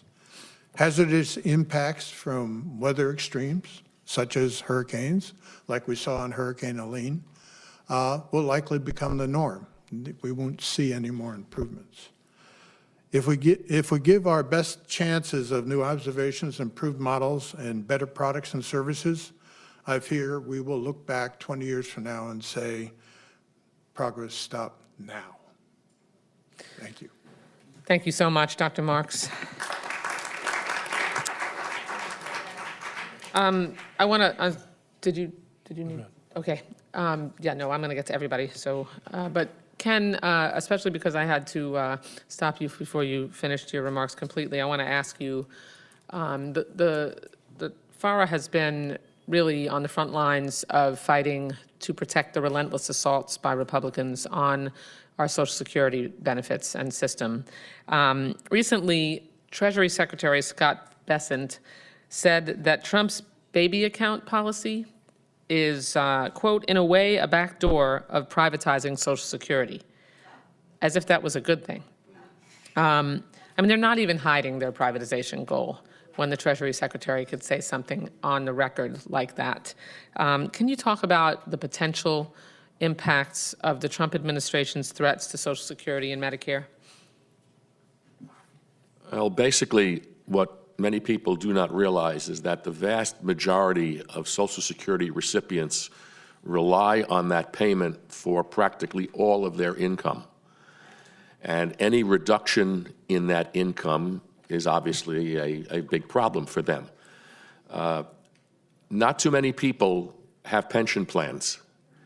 And the idea that we constantly focus on how well the market is doing does not indicate how well the Social Security people will be able to do should their benefits be reduced because the people who are investing, you know, their money are looking basically just for profit.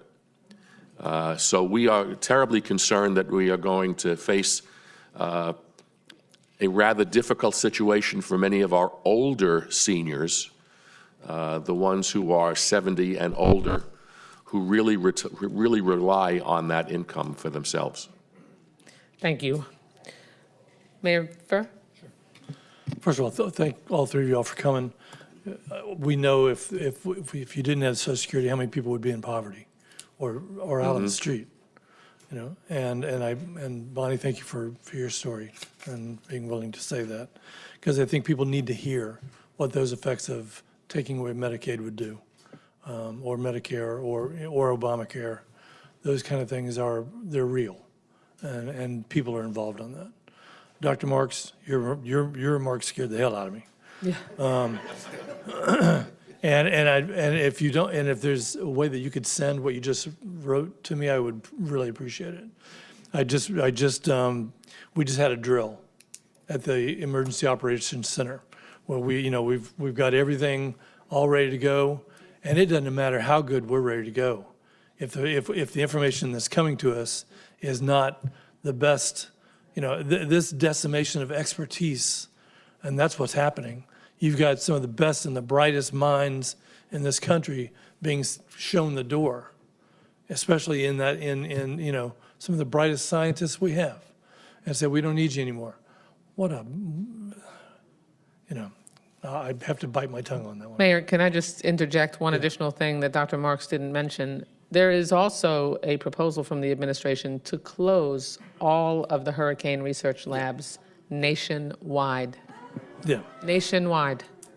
Now, hopefully, in the appropriations process, as a senior appropriator, I'm fighting that tooth and nail alongside my Democratic appropriations colleagues. But, he just touched the surface of the devastating cuts that the Trump administration is proposing. Yeah, I tried to focus on what the hurricane impacts are going to be because I live in the state too and been through many storms, including Andrew and Wilma and.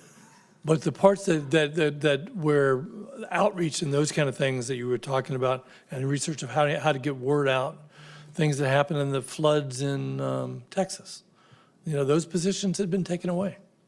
And those outreach positions where people would be able to tell, weren't there. Yeah, so let me give you a couple numbers. The National Weather Service, fortunately, has been designated as a special need for safety of the public, and so they are now hiring again. Yeah.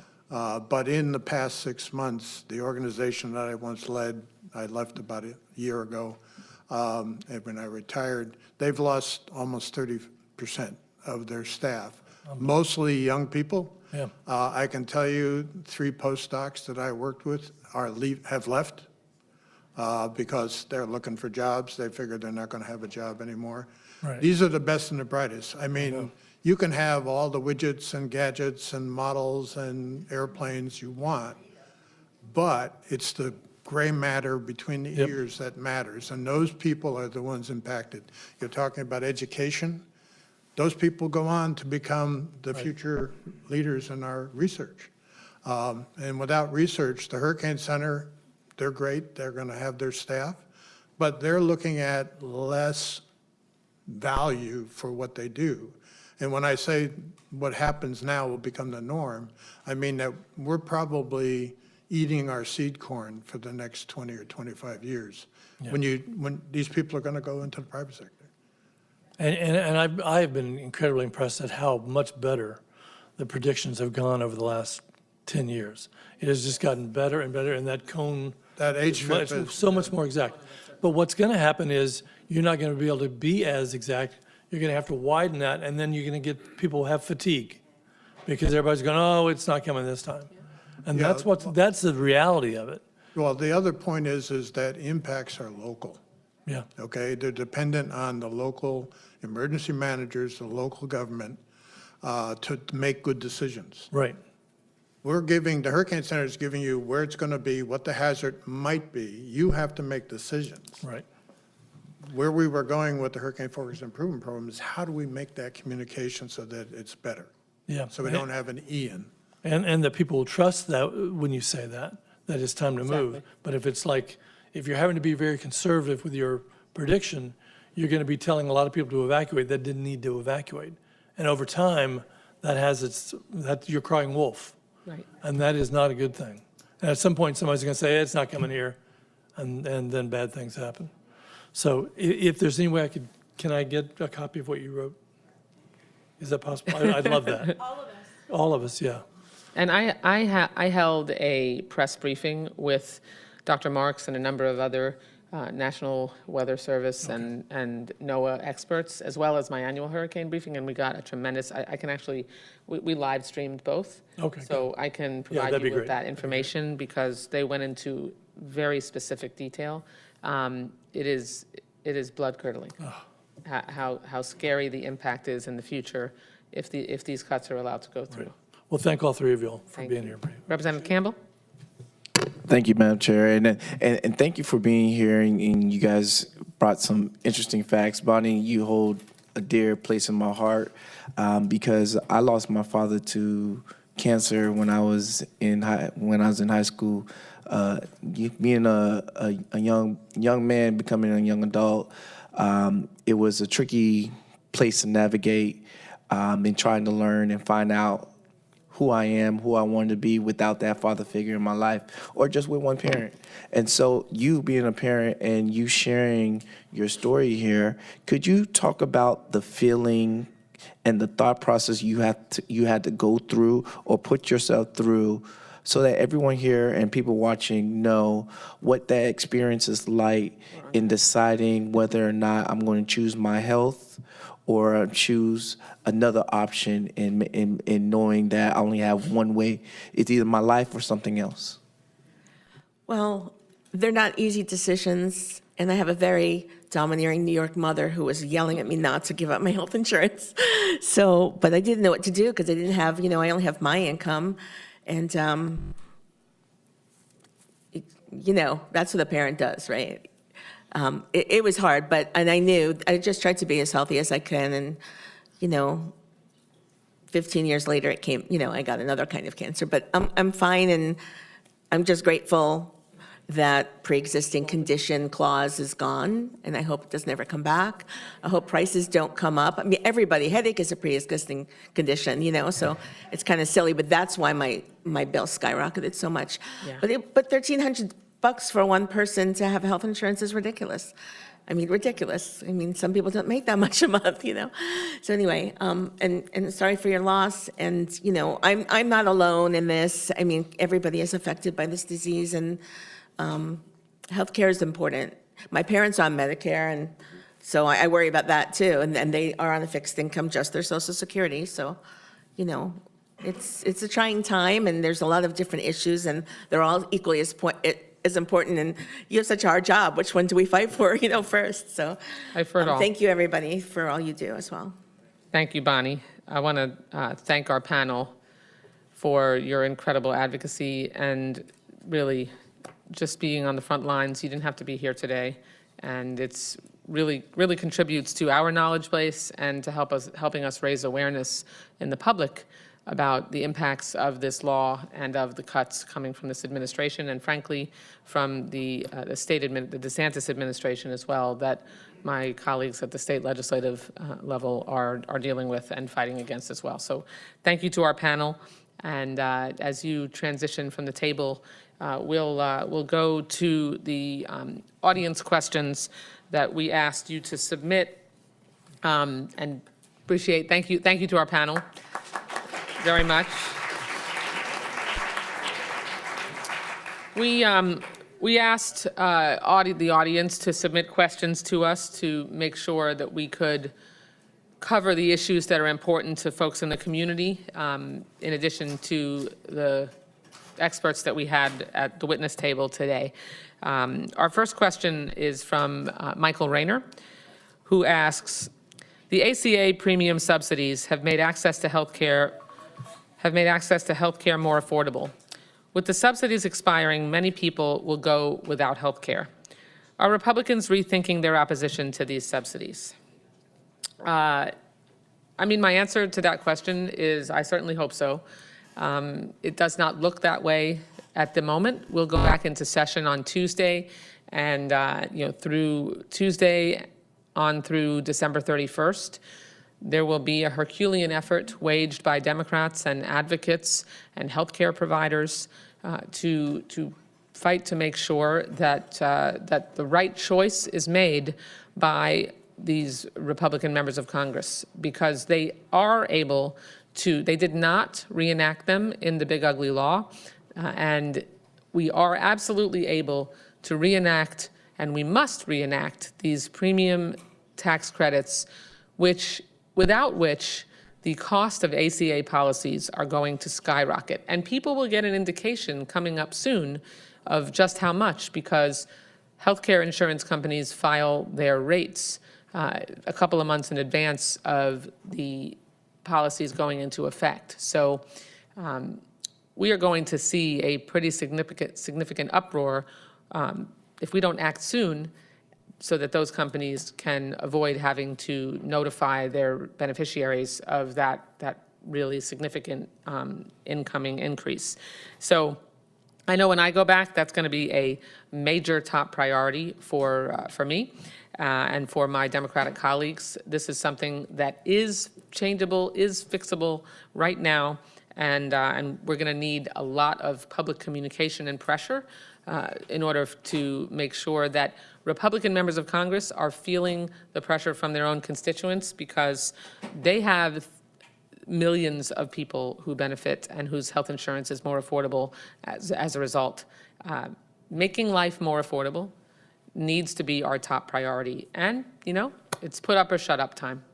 Any other colleagues want to respond to that? Okay. Another question from Mark McKenzie is, we are witnessing unprecedented erosion of our institutions. What steps are we taking from stopping the U.S. to fall further to fascism and creating a dictatorship?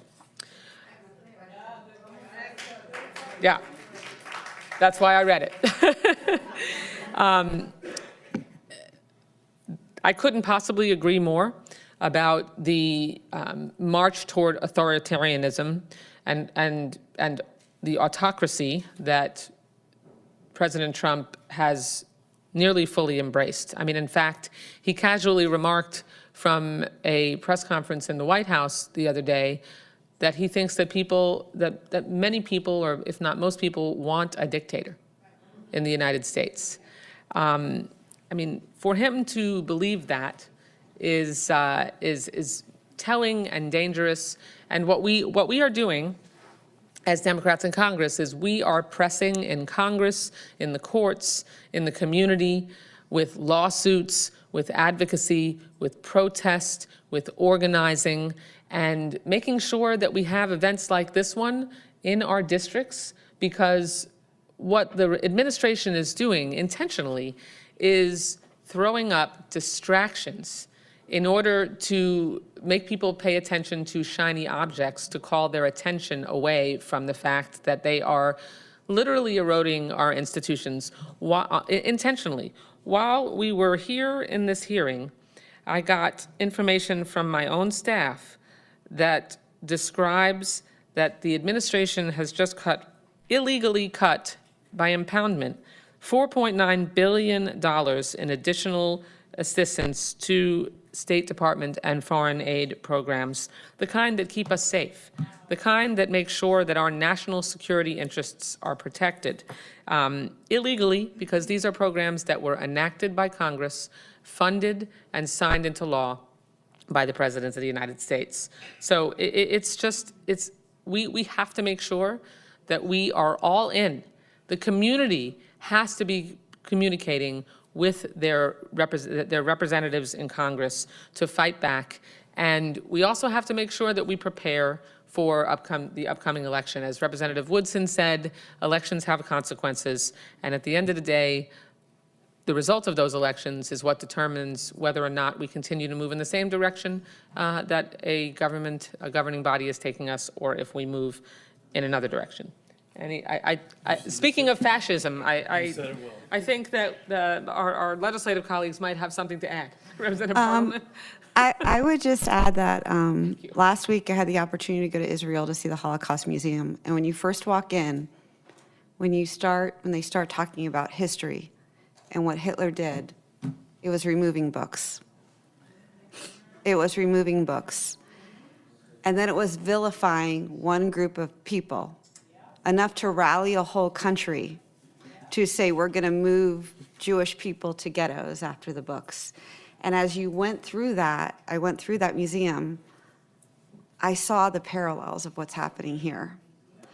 And honestly, the extremes of both parties, I'm going to be bipartisan here. The extremes of both parties are driving the bus.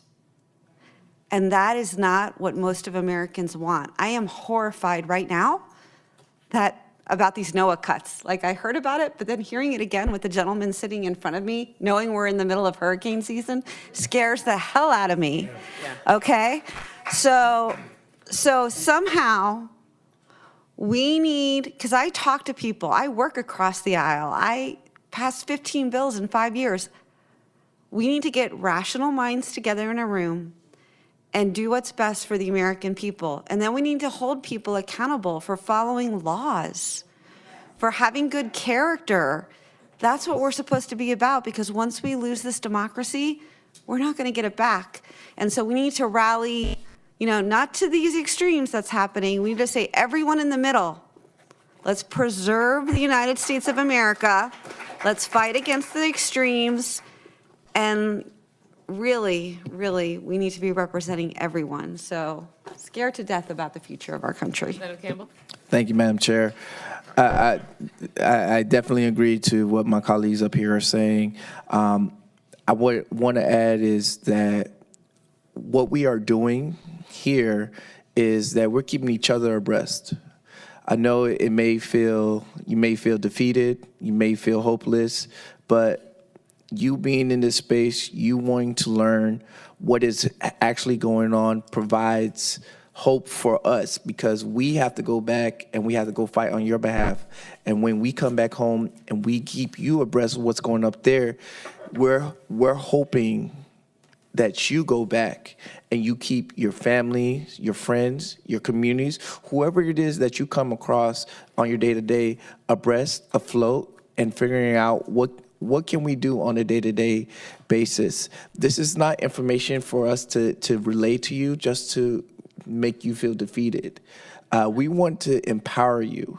We want to empower you because you still have a voice. You still have a mission, and everybody's mission on stopping what we see is going on in Tallahassee, what we're seeing is going on in DC, is important, and we want to make sure those voices are heard. And so, like we always say, the fight continues. This is a new day. We all have breath in our bodies, and we're going to keep on moving. We're going to keep on pushing. We're going to keep finding solutions that will continue to make sure that our community here is tight and in lock and step, and everybody just get a row and row, because we're going to get out. We're going to get out. There's a light at the end of the tunnel, and we're going to get out of this. Right. Yeah. Mayor Furr? Yeah, and I want to, well spoken, very nice. Yeah, I want to end on a good note on this. And with regard to, Robin had brought up about the books and all that. Yeah. And Florida has more banned books than any state in the country. But I want you to know that this county is different. And when our director came up, when our director came up to us and asked if she could, essentially fight against that, we told her, and we voted on it. We said, anytime a book gets banned, we're going to put 2 more back in the public library. And when they got banned last week, they got put back in our library. And so our library director actually won the Intellectual Freedom Courage Award of all counties in the United States. That's the county you're living in, Yeah. and that's the model we need to show. Absolutely. That's why we live in Broward County, because we support the actual words of the Constitution of the United States of America and human rights and quality of life. There's one more question I want to make sure I answer really quickly, because there is something very specific that is being done about this issue. I think it's Cunia Gordon,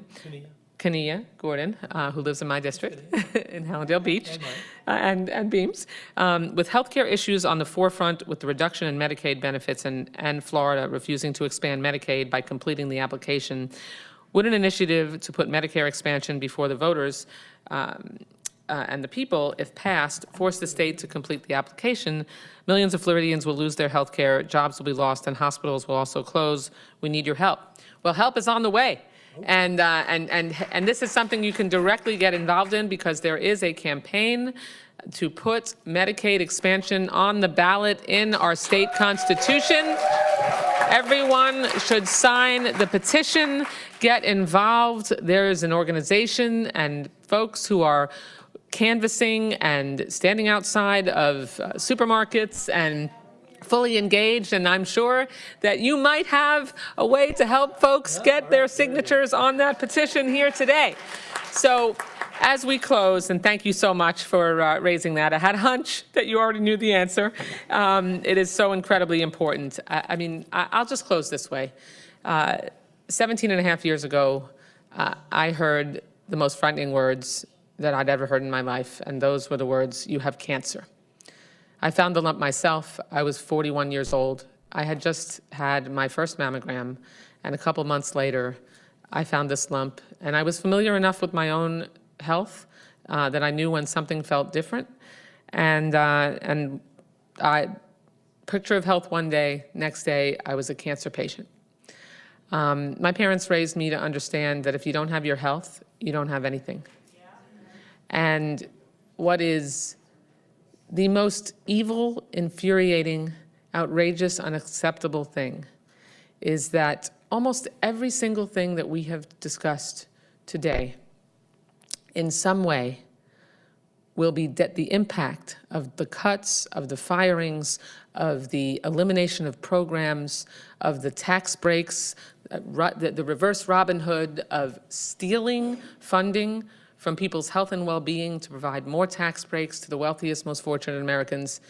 All of that results in a diminishment of people's health.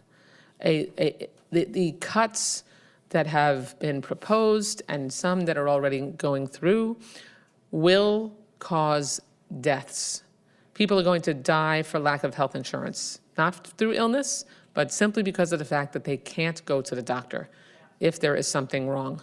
People are going to die because they become unhoused, because they can't afford a roof over their head. People are going to die because we have dramatic cuts to the weather service and hurricane research and ensuring that we continue to improve our forecasting. And they'll die because they will not get out of harm's way and they will get run over by a storm or impacted by flooding or electrocuted in the aftermath of a hurricane, or they won't have FEMA because they're proposing to completely shut it down. I mean, the list goes on. So we have to be all in, my friends. We have to be all in, relentless, focused, driven, hardworking. We have to be all gas, no brakes, so that we can make sure that we stop this evil in its tracks. And you can count on me, and I know you can count on my fellow colleagues who are up here at every level of government to ensure that Broward County's values will be strongly voiced and represented all the way through this fight. Thank you so much for joining us. Can I announce on Saturday, 9:30 to 11, they're going to be